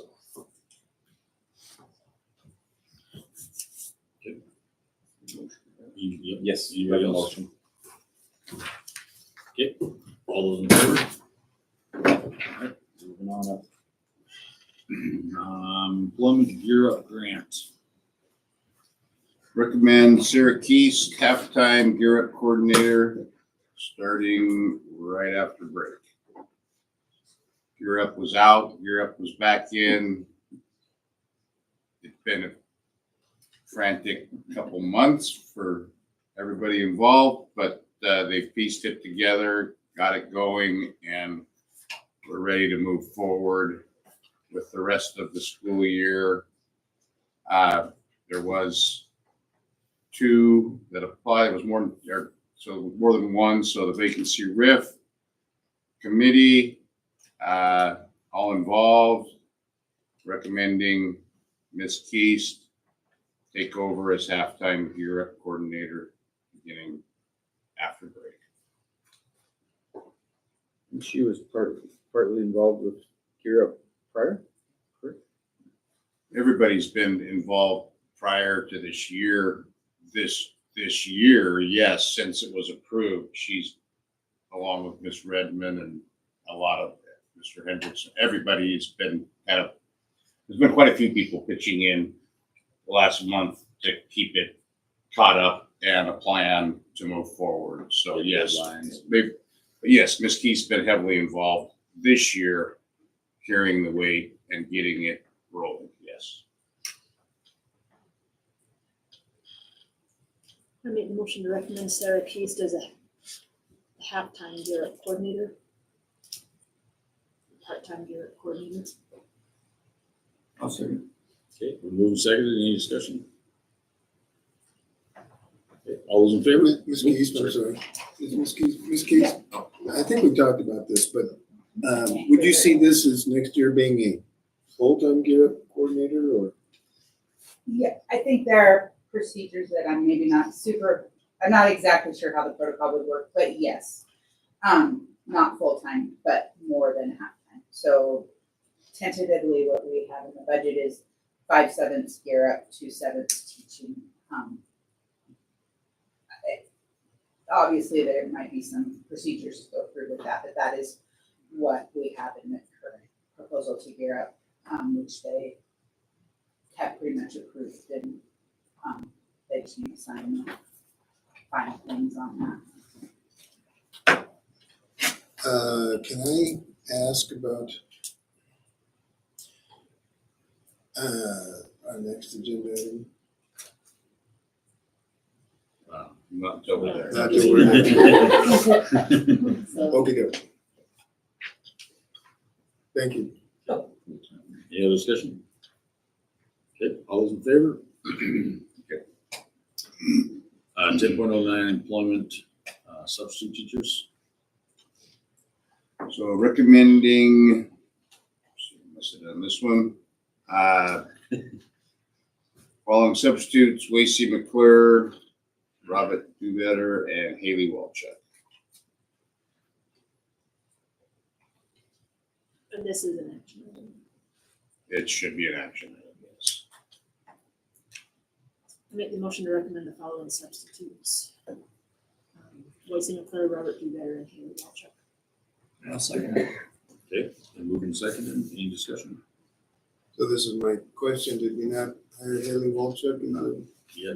Not Well, if you look down, it's only same as we just did for Ms. Keys, so it's only partial anyway. Okay, so that's, okay. So we're going to, But you can't talk about it. Yeah. I'll talk about it then. Okay. Okay.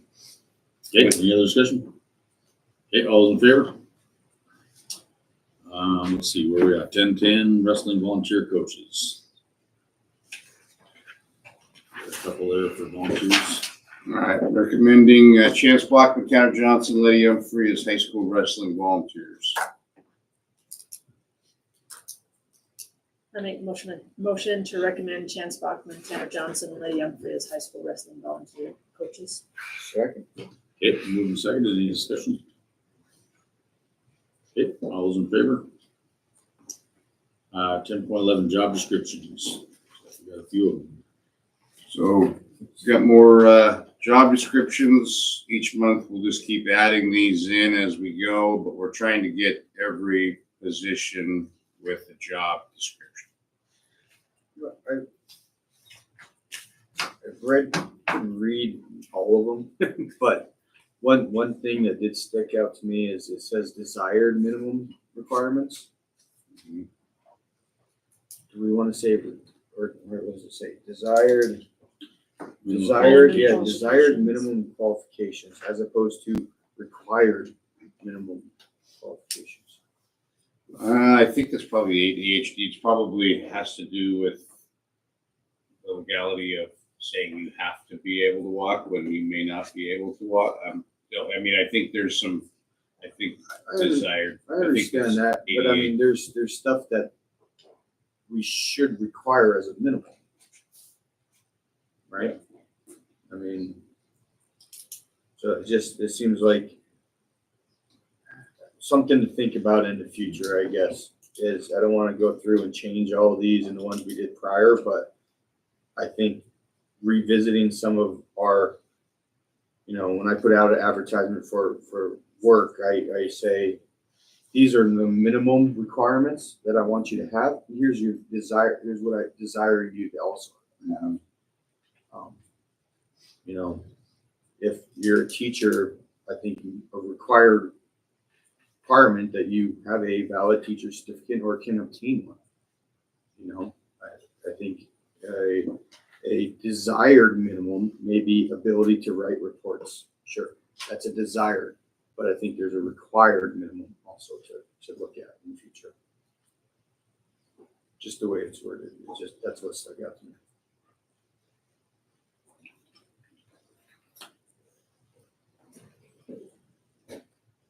Just with current discussions, looking at another staff member that we need to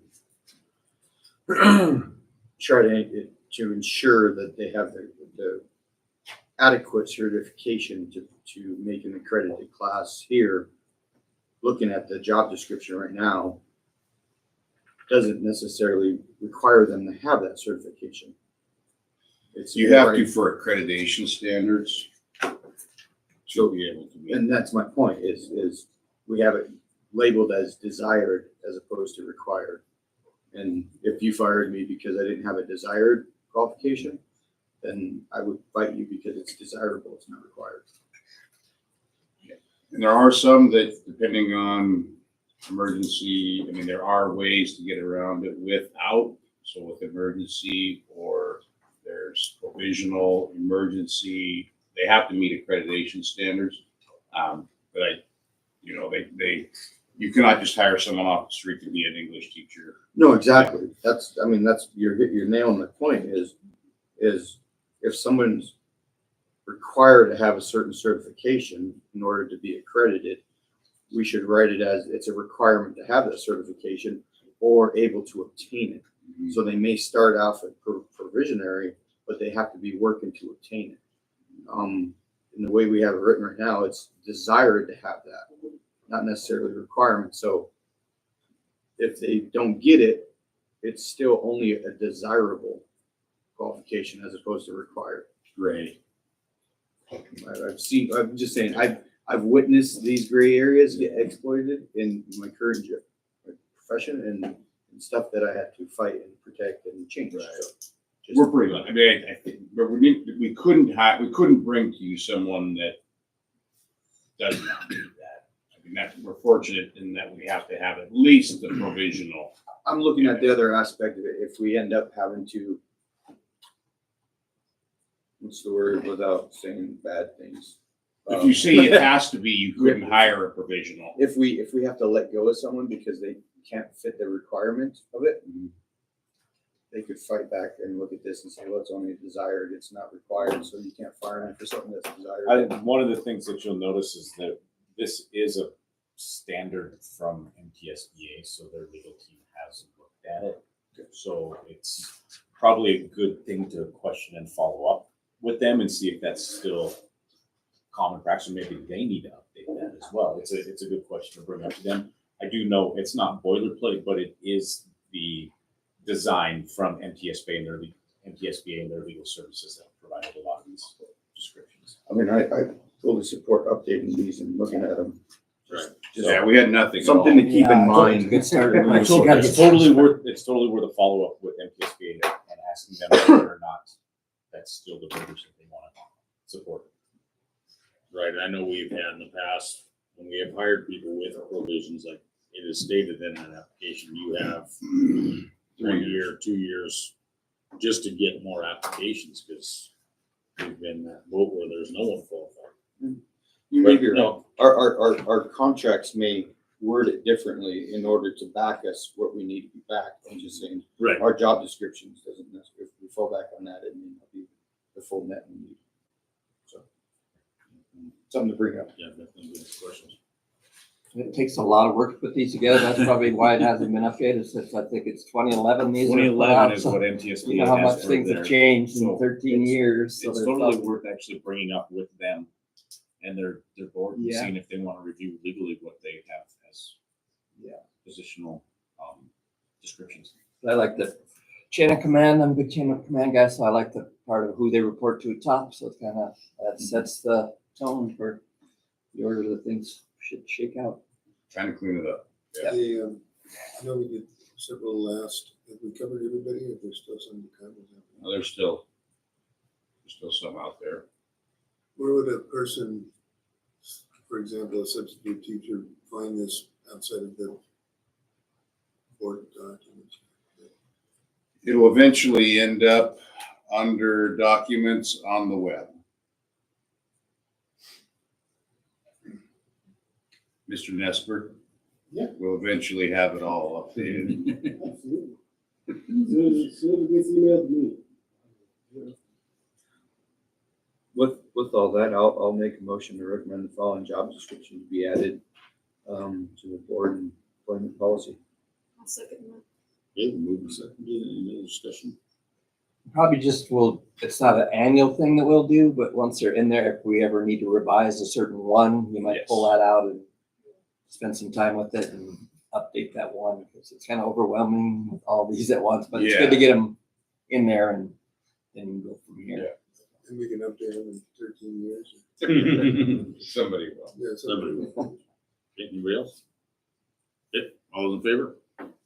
Yeah. Okay, 10.12, halftime English secondary teacher. All right, recommending hiring Haley Walchuk for .5 high school English position beginning in January.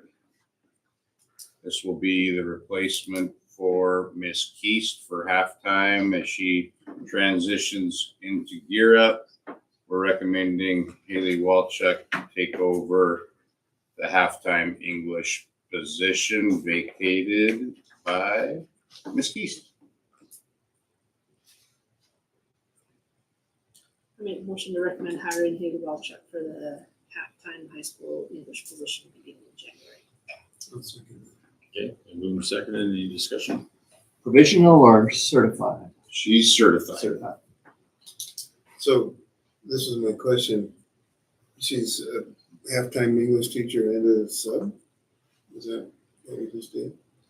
She's eligible to sub, but she's going to be hired just as a halftime English teacher. And she may do halftime sub, but she'll be busy with halftime, and I believe they're gonna also help her with some stipend work for Gear Up on top of out of the Gear Up fund, not school funds, but Gear Up funds to also supplement some tutoring and some other job duties that will stipend her to get through the year with enough to live on, we hope. Because this is only one to keep, so we're trying to offer more than halftime, but we only can offer a halftime. Yeah, we're going halftime and halftime, trying to get through the year. A lot of people doing pieces of Gear Up. So we're only right now doing a halftime Gear Up. That's normally been a full-time position. Now we have some additional funds to pick up the additional duties without losing the expert with our seniors and the senior project and the senior papers. There's been some give and take here that we're trying to get through the year with, I understand, so that we can make a smooth transition and a plan for next year. Does that make sense?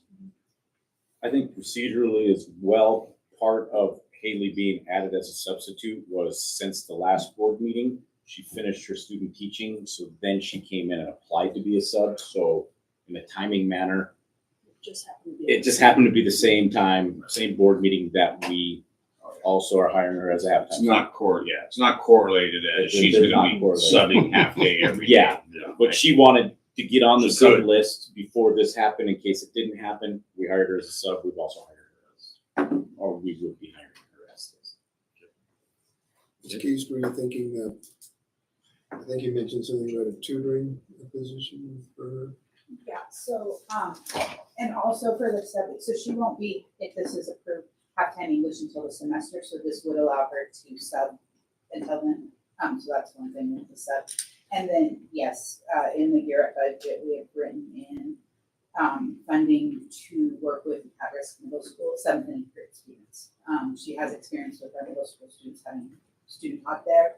That wouldn't come out of general funds. It is part of the Gear Up goals to work with middle schoolers. So it's a way, since I'm still teaching, I can't actively serve the middle school as well. So it's we had the funds in Gear Up to be able to pay her to do that during the school day. So it's pull-up tutoring, almost I would say kind of like old pull-up title, sort of, but a little, not exactly, but similar. So we see her in the school all day then essentially? That's if all of, if this gets approved, the Gear Up portion is already approved for her to be able to do that portion. Thank you. Okay, anybody else? Okay, all those in favor? Okay. Okay, 10.13, additional coach for high school wrestling. So recommending the hiring of one additional high school wrestling coach as per extracurricular handbook for proper supervision of 3 groups, many times in 3 different gyms. So they have hit the minimum number of 27. They were as high as 32. We didn't feel they would have 32 for the season. We counted, recounted. They do hit 27, which is the minimum number needed for an additional coach. This has been done with basketball and other sports in the past. But we're, as per policy, recommending a 3rd coach for the 27 that they have in wrestling. There are 3 teams now, so you've got girls wrestling, boys wrestling, and a lot of times JV tournaments going on at the same time. So there's really, they're running two programs now, and a lot of times in different gyms. So for proper supervision, we're recommending a 3rd coach to help with both the girls and the boys teams. Did we hire a female coach?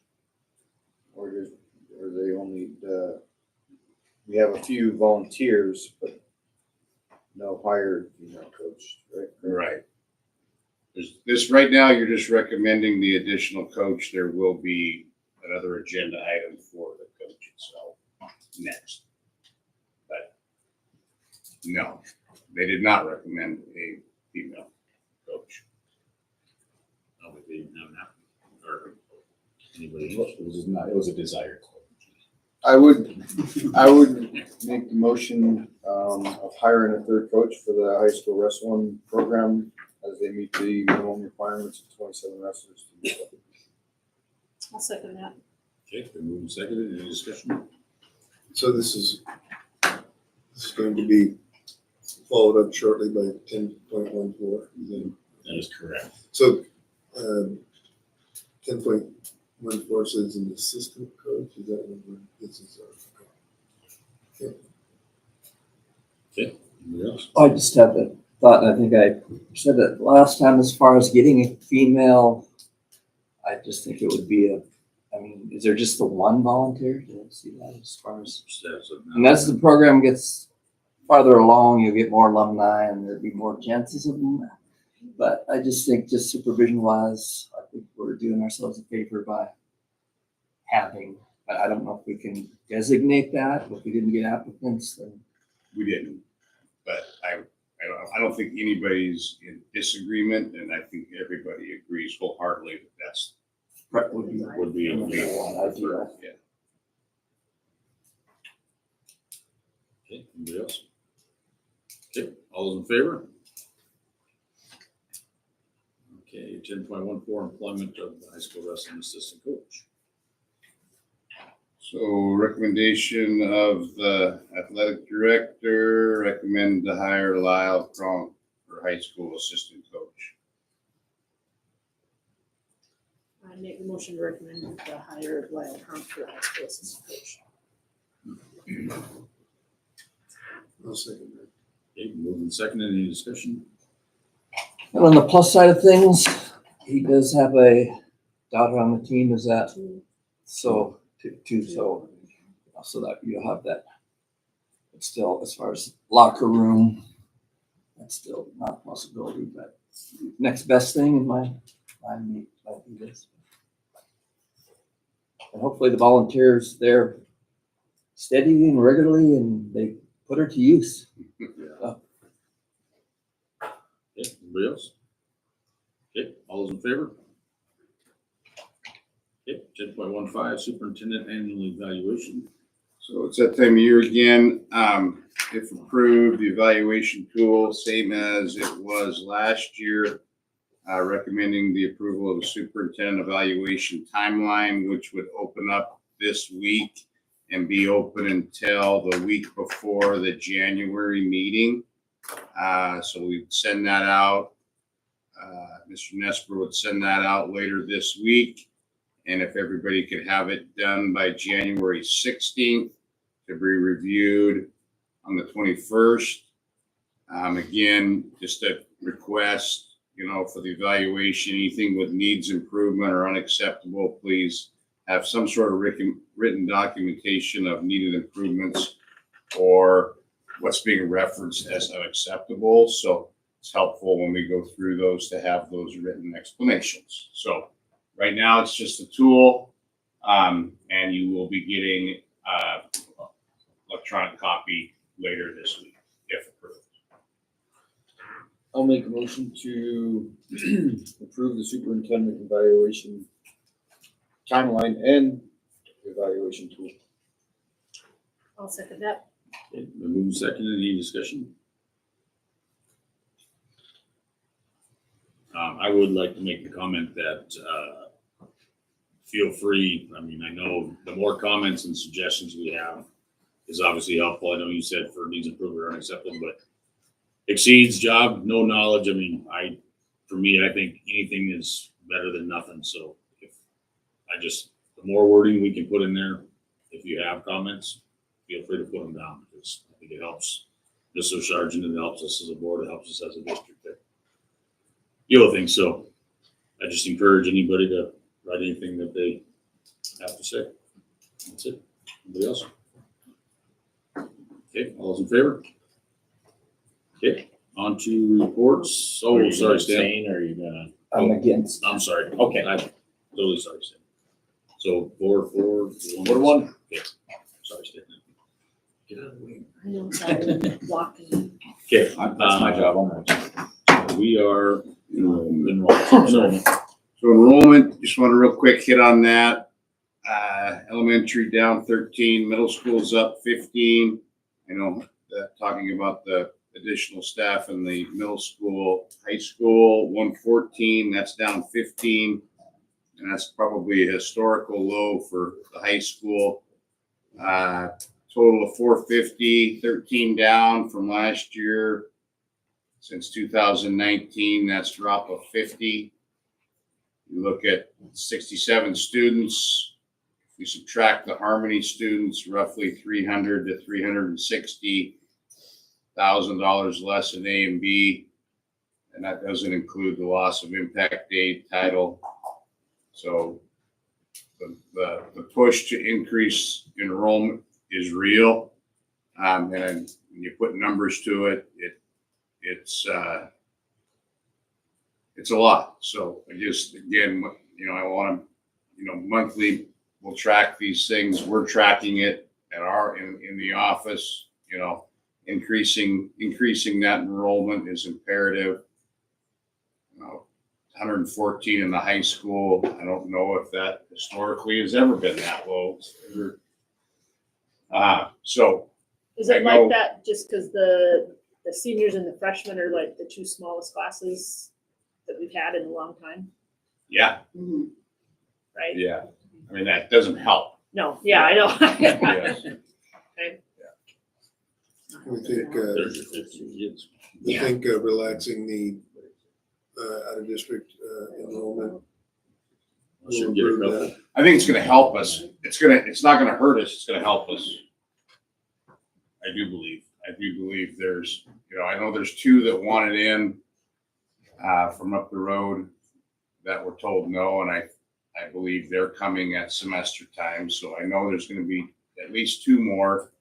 Hopefully we can bump up the Harmony students before second semester count as well. So That historically over time is a roller coaster though, right? I mean, we know that some want to come here now, but over the decades we've seen that. it's been a steady decline since the I remember, well, you remember even in the 90s, it was a steady 180. Right. And then the Amish moved in. It was a steady 180. It was as high as 200 in the late, probably 97, 98. We had as many as 200 in the high school, but it was a steady 180. And that's right about the time the Amish moved in. And since they have moved in, German Baptist, Amish, it has steadily declined. The other number you can look at is the decline since COVID. The numbers were up above 500, and that's when we first saw the decline come in for, I think, enrollment here, but also statewide, that enrollment's down 9 to 10%. So there's a factor in there, and it's something that needs to be addressed. In the state, I did look those numbers up. The state's been about, over 30 years, the state's been a decline of about 25%. We're closer to, 35% more, and I could attribute that to just the increase in a different population. Amish, German Baptist have moved into a lot of homes that do not send their kids to school. Do you think the STARS Act is going to help that problem? Not with enrollment, but with funding? Yes. And this is kind of off the subject, but we're reporting and all that stuff to the STARS, like they were asking for. I can't remember what Yeah. So minimum wages. yeah, and so whether what percentage we are comparatively to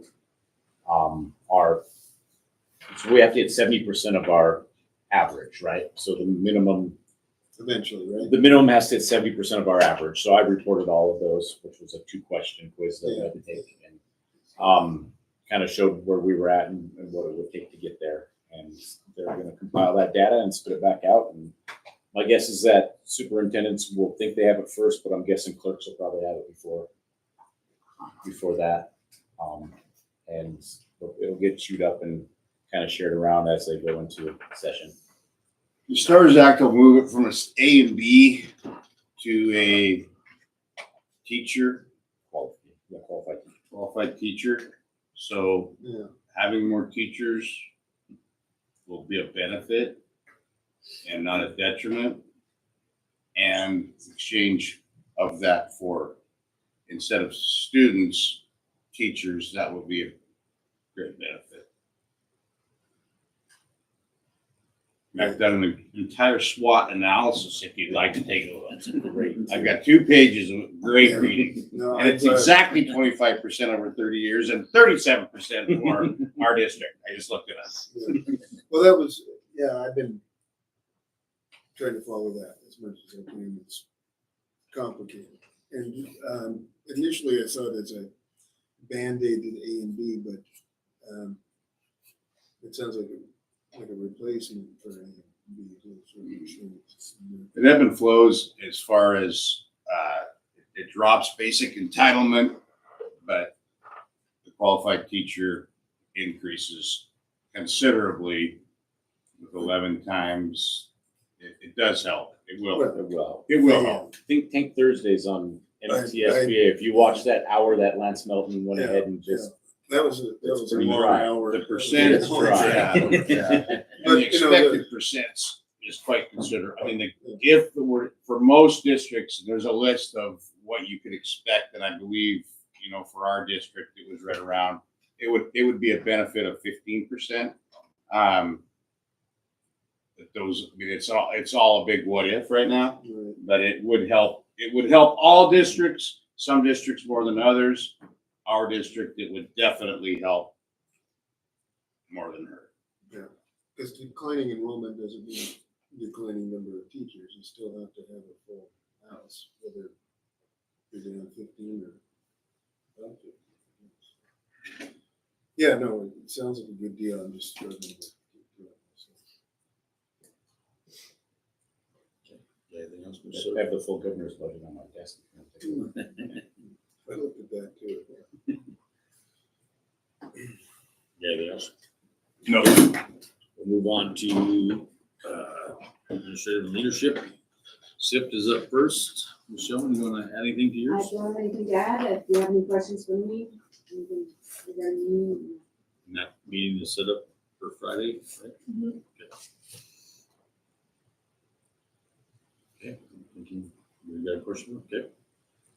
Mr. Nesper, we'll move on to you. Yep. Nothing big. Land school licenses expired last night at midnight. That's our Chromebook monitoring solution. We're going to start up with a new product. The plan was to start 1st of January, 2nd of January, we get back. Sounds like they're going to give us a couple of free weeks to start getting set up before we go to break, so that'll be great. It's going to save us a little bit of money. It's going to allow us to do Chromebook monitoring for all students instead of just most students. And the feature set is as good or better, so I'm pretty excited about that. The other big thing is the E-rate proposal has been certified and either has already been today or will be soon submitted for E-rate category 2, which is a very large pot of money for internet infrastructure, recabling, new access points, switches, all that kind of stuff. But it is a bid process because it's such a big chunk of money. So we will have, hopefully, we'll have contractors touring the school on the 5th and 6th. And then bids will come in shortly after that. We'll be talking about that. We'll have eyes on bids as soon as those are in. And then hopefully over the summer, we get brand new internet infrastructure in almost all of our instructional spaces on Uncle Sam. All right. What do you see as the future for Infinite Campus? It sounds like it's been fuzzier this year. I don't think we can get away from Infinite Campus if we wanted to because of the state's now reliance on it. I still think Infinite Campus is a great product. I think a lot of the server side issues that we've seen recently, this is just my suspicion. I think it has to do with their faster update rollout schedule that they've been implementing. Trying to build new stuff probably faster than they should. And every couple of weeks we have 20 minutes where we can't get in. So not the end of the world. It's usually back up in a few minutes. It feels like growing pains to me, I guess, is the short answer. Yeah. You remember what the program was called that we had before that? Power School, Power probably. Yeah. That There stuff are, saved my life, I gotta tell you. That electronic grading. Yep. Was a godsend. there are, I suspect, very few teachers left that remember what life was like before electronic grading. So it's a good story to hand down. Yeah. Good to keep track of that. Yeah.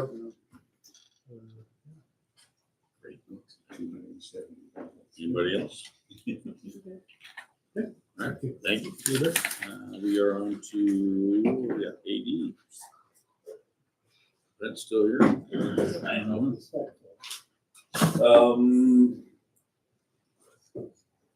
The only thing to add on my report is the last item. Our league's board has approved the co-op agreement. Charlotte, I believe, they're up tonight. So it should be by tomorrow if they approve that, and then I can move forward with officially getting our cross-country co-op. But other than that, nothing. So it looks like you leaned on them a little bit, they paid up some past due bills? Is that I don't know about leaning, I just right? sent out what they owed and sent them an invoice, and I know Adam was in contact with his counterpart over in Charlotte, and so it was decided it couldn't all be paid at once, which is completely understandable, but in my email it was explained that we'll take payments, and so we'll keep on for the remainder of the 11,000. Yeah.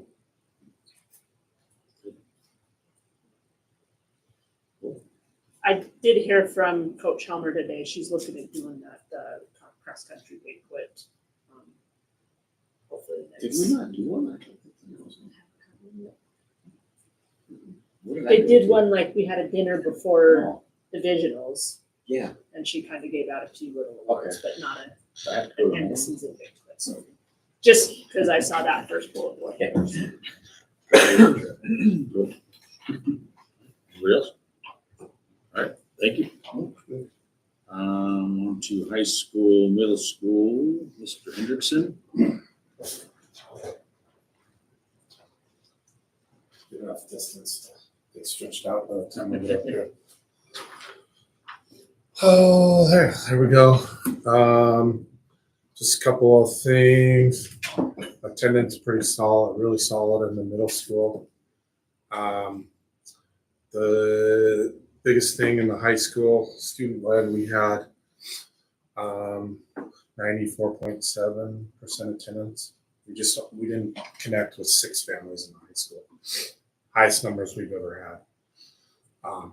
Pretty amazing. Teachers and kids did a lot of work to make that happen. Well attended. It was good. We changed the format up this year, and we really like how that looked. So we're gonna stick with that. And then the middle school, I think we were like 98.6. We just didn't have 2. That's our second highest. Last year was our highest. We just didn't have one conference scheduled. So I know some of our new teachers who have been in other schools before were like, I've never really seen anything like this before. We're usually like 20%, 25%. So that's good. The other thing is if you have that up there, the parent survey results. So we asked, those questions are similar to the student My Voice results. And so I put it on here from 1920 to here, just what I could fit on a page so you could see. But anything that's dark, that's bold or italicized is the highest number reported from parents in that category. So you can see they're pretty close, but most of these things happened in the last couple of years. And This year, we have 2 firsts, which is, we've never had a category that's been 100%. Which is staff at MHS and MS respect the students, and then I feel comfortable talking to teachers. As a staff, we were pretty proud of that, right? Because we've always worked towards that. We've always tried, really strive to reach that goal. And then this year, confirmed on there, so it's pretty amazing. And then you can see in several other categories, we had our highest numbers ever. So some of those are like 1 or 2 off. So I felt way better after parent teacher conferences. I don't know if it's moving from paper to electronic. It helps people seem to like to get on the computer and roll that. So we had pretty high turnout as well. It was a good vibe coming out of there, good vibe going in. Solid 2 days. Definitely don't feel like you waste time or anything like that. It's good. And so we'll do again like we did last year in the spring and use that our showcase time day to do the spring parent teacher conference, because that was hugely attended, way more than we've ever had, and well received, and a great segue from third to fourth quarter and sort of getting the parents again and trying to get everybody on the same page and finishing the year strong. So we're pretty excited about that.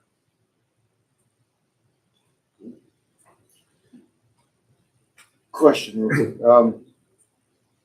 Always curious at these parent teacher conferences,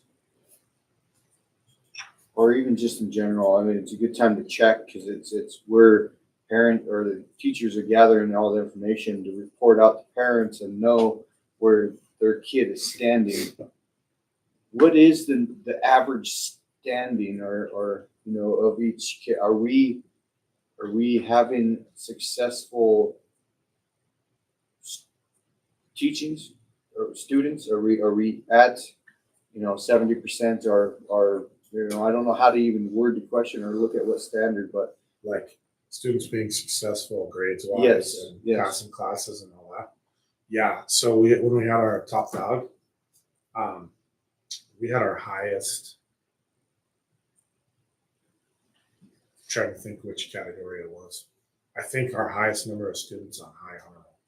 I know we've top dog measures. We've always had groups of successful students, but I mean, like as a whole school, are we moving that window of success, expanding that window of success, I should say. I mean, higher percentage of our students are passing or getting good grades. Yeah, yes, and we always have kids on both ends, right? We have kids that struggle that we work with, we continue to work with, bring them in parents meetings, trying to get them on board. Our biggest obstacle in getting that, we're moving kids forward, right? We're getting the middle's moving.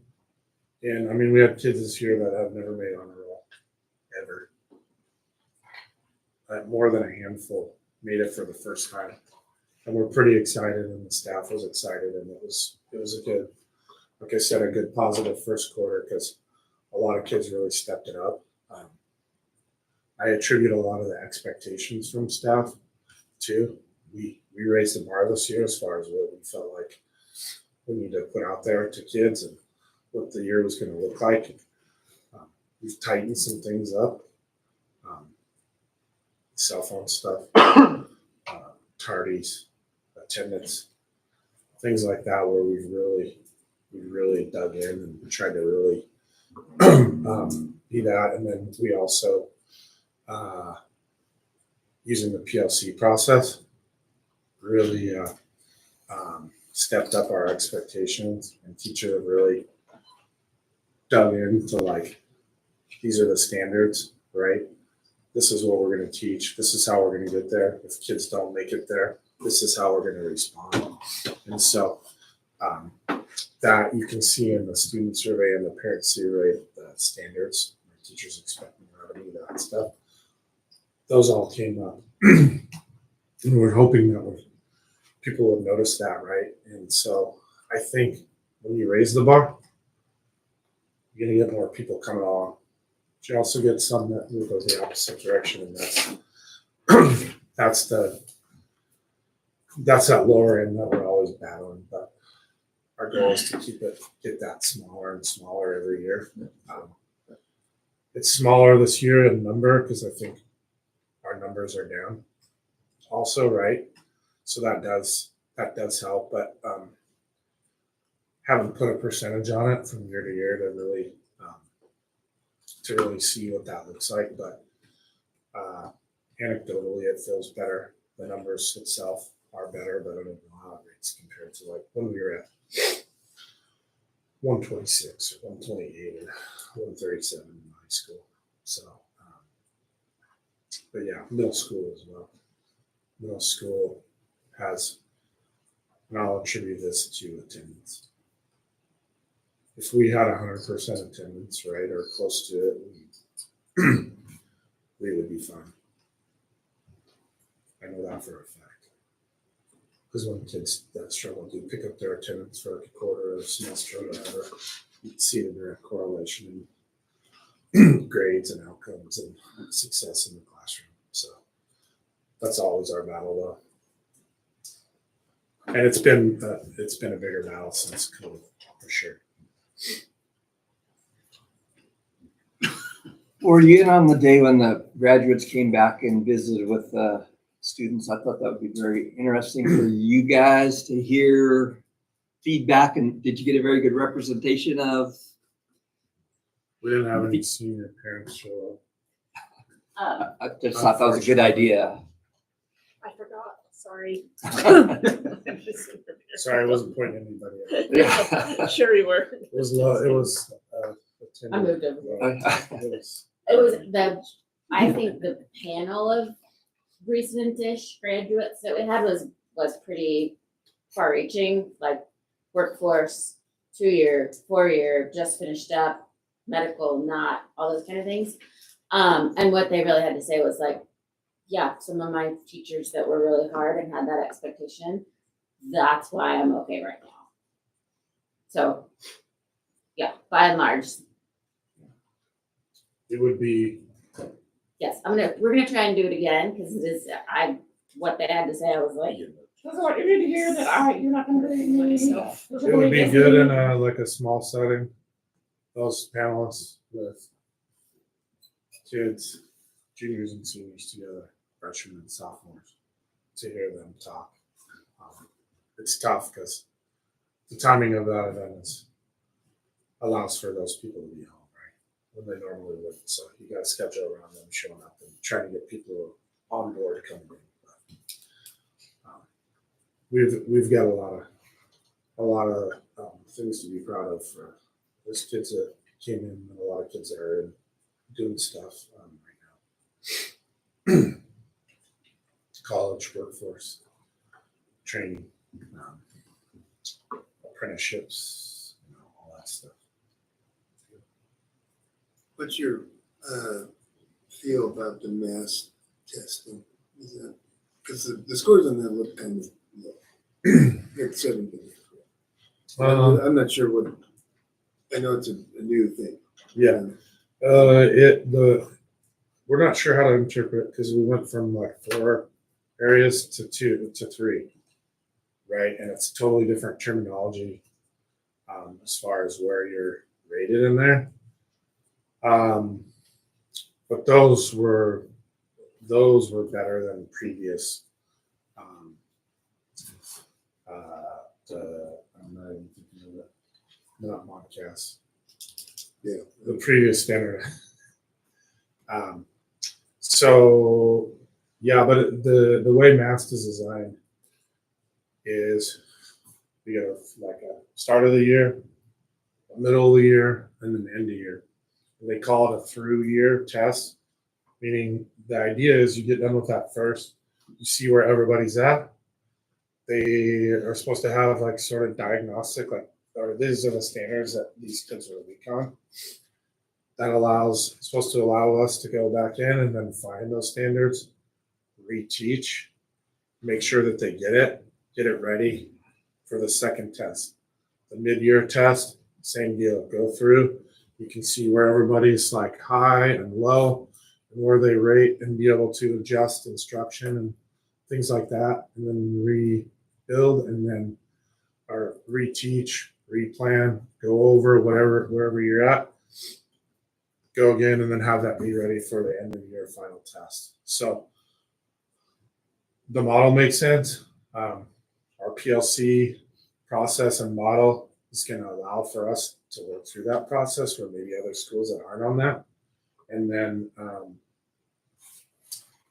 we just met today in the middle school team. We actually had a pretty solid discussion about how to move that forward and what that should look like. And so the person that you just hired for the halftime Europe, that middle school tutoring, we're going to set that up. So that's part of her basically role is to work with those kids and work with the teachers and staff to address some of those standards on top of what's going to be done in the classroom.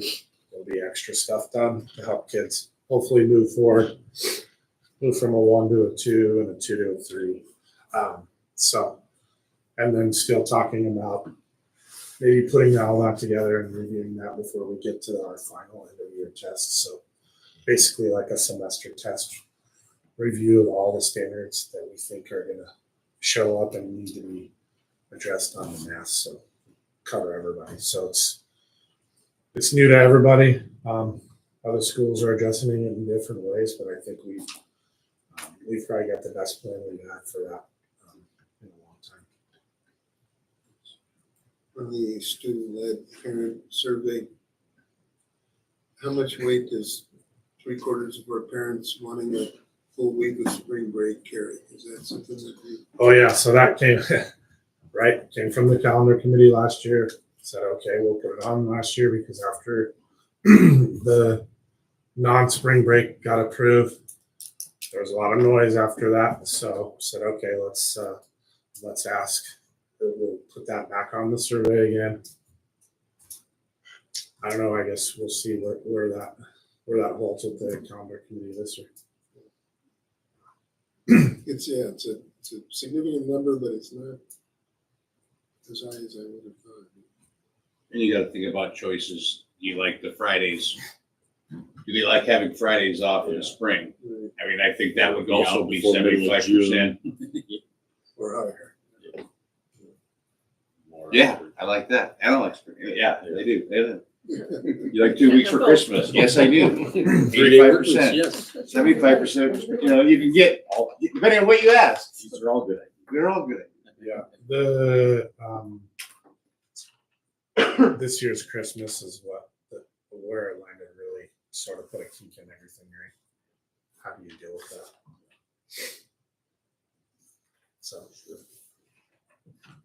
Anybody else? Thanks. All right, thanks, Sean. On to elementary. Miss Moore here. Not here tonight, no. Okay. Childcare. She is back earlier than anticipated, so Miss Moore is back in the house as of Monday. So, just real quick, I just have a couple thank yous publicly. Rick Steele, who gave me the hookup with James Steele, who hooked things up with council as part of a community development grant, gave us $45,000 for the softball field and new scoreboard for the baseball field.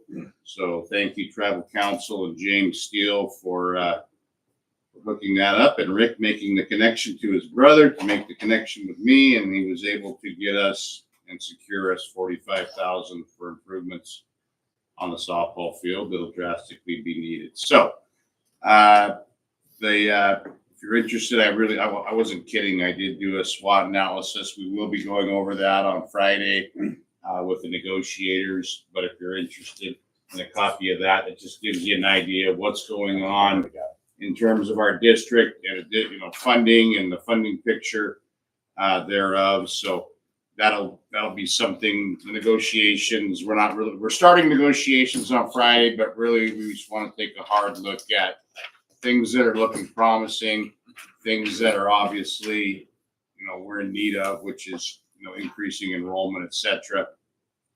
The interview with the Board of Ed, the public charter school, we should find out within the month on whether or not we get the funding and the opportunity for that. We're working on accreditation report right now. The Montana Opportunities Grant, we've got to do a report for that. CRDC, report for that. Tribal Council on Thursday. And we're trying to get a closeout with ESSER. I do want to thank Michelle and Adam Wood. They've been actively helping, trying to get gifted and talented started in our district, willing to put forth money to get teachers to training. I explained today, they were in for like the third time. They've been really actively trying to help get gifted and talented going. It's really about someone carrying the torch, not so much money for training, but it's been nice that they're willing to actively not just say, hey, we need, but to put skin in the game and continue to try to support the idea, help us help some of our gifted and talented students, and also helping us with recruiting and sharing the word on Harmony, trying to get some of the German Baptist folks on board. So they're carrying some weight there. So publicly, I just wanted to thank Michelle and Adam Wood for not just coming in and demanding or wanting, but actually rolling their sleeves up and getting things done for the school and the community and the district as a whole. So other than that, monitoring, the new session, getting the quality educator pay possibilities, the threat of vouchers, any political media opportunity. We've got to squash the voucher idea. It's probably not only bad for education, but it's bad for the state of Montana. If people look at what happened in Arizona, we talked about this at Western Mass, all superintendents, boards are talking, when you have the ear of anybody that's going to be representing the legislative session. If we look at what happened to Arizona with the voucher system, that's right now, we're on pace to do exactly what Arizona did, and it broke Arizona, not just educationally, but they're borrowing from their roads, their road maintenance funds to pay for vouchers. So they're no longer fixing roads, they're fixing the mistake made with vouchers in education, and it's breaking Arizona as a state, and it's going to break Montana if we continue down the road that was started in the last session. So throwing that out there. Other than that, that's all I have. One question. Oh, go ahead. Reader's Digest version of how the voucher system works. How does that, do they issue money to families? Yes. And they can use it however they want. Oh. So right now, it's actually in place. Right now, Ronan is paying a special, so it's in for special ed students. So right now, Ronan's paying their A and B for that particular student to the state, and the state pays the parent. So it basically says, so imagine a kid with a backpack, wherever that kid's at, that backpack's filled with $7,000 or $8,000. Whether it goes to a private, whether it goes to homeschool, whether it goes to a private school. And private schools are not only going to take that $6,000 or $7,000, they're also going to charge. And so they'll be making double what they're making right now in private schools. So voucher system basically means wherever that student is, regardless of where they're at, the A and B goes to them. So you're paying for a whole lot more kids than you're currently paying, with a whole lot of new opportunities that may not be public yet. None of it's going to the public school. Like with the Harmony, I mean, we're still like 1,800. It's kind of like a voucher, but not Right. We're still getting the half. and We're still getting the 3.9. half. And you look at like charters. So if I started the Sergeant School of Mines, I could say it wouldn't be the Sergeant School of Mines. You could laugh. Well, I It was would thinking be- like a minor. Yeah. It could be let's take Dr. Marchand. Dr. Marchand starts the School of Mines across the street, and who he'll get all the A and B, but he'll only take if you're in the top 90th percentile, and we'll test them. And if they meet a standard for his school, he could say no to everybody but the best and brightest. So it's segregation at its best. School of Mines. Exactly. Well, I could say no to everybody but the best and brightest and the ones with the biggest pocket. right. Yeah. Right. And you could be not accredited and teach garbage. Right. I'm very good Out of at my mine, taxes. so. So that's in a nutshell. But that's the truth. That's basically, I mean, because I've got friends in Arizona, like where you say, well, I got my kid into the whatever charter school. They don't have sports. But it's hard to get in, and they're allowed in, and you're supposed, it's really segregation and horrible for education, especially Montana. Montana is just, I mean, we've done great with public schools for ever, and it's sad and scary. Yeah, the horizon is dark, I think, but we'll see what. Keep fighting. Yeah. Can you remind me again what the acronym SWAT stands for? Those are all your strengths, weaknesses, opportunities, and threats. Right there on the side of it. In Yeah, in both, sure. Did you get an opportunity to talk with, is it Corvallis that has Yes, X amount of school? Did you get an opportunity to talk with them and see how their evaluation went? went well. It went well. Yeah. Good. So that's good news since we modeled our proposal after theirs. And they sent me a bunch of information that I was able to kind of leverage with OPI in terms of down the road, the things that they've had to overcome, and had a good talk with them. And they said the board of ed is all on board. He said the problems they've had is with OPI, but right now we've had a problem with OPI and just about everything we've had to deal with OPI this year. So or last Probably 8 years. So, Yeah. We have a new one, huh? Mhm. Take the- yeah, hopefully it'll be better. Yeah. One quick one. Who in the district has the most contact with the Harmony parents to get feedback on how they're liking it? And is that Right now, Michelle Wood. Oh, She's actually been actively out there talking to people, and they were a little frustrated with how long it took. She was trying to contact them, and they explained to her that they've just been overwhelmed with the blow up of number of, families that they're now trying to take care of. And she said it's been great, and was able to relay that to some of the parents that were also a little frustrated in terms of just feedback from Harmony. So I don't have a lot of direct contact with them. Maybe you guys have much. Michelle Wood is probably our best connection right now for how things are going. yeah. And overall, she's excited about spreading the word still, and felt a lot better after she had an opportunity to talk directly with them. Think she'd ever come and present at the board, or would she be wanting to talk and just say? Oh, maybe she's not that kind of. She's just trying to bridge the gap for us. She's just trying to help us. Yeah. But there's the next time we have a parent meeting we have Emery and Miranda. What's the guy's name? Oh, Kobe? Colby and Emery are both.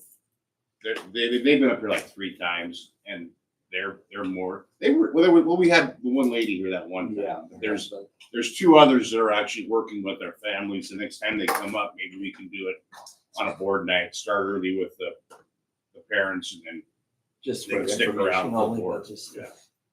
good to be able to have it firsthand, and then you Yeah. spread the word that, yeah, they're happy doing it this way. We'll know that approval sometime soon. The charter, Yeah. Yeah, I think January, they said they would have that word out. I'm anticipating middle of January. Okay, anybody else? Okay, meeting adjourned, 9:14. 9:14. There's some extras. This is a mildly.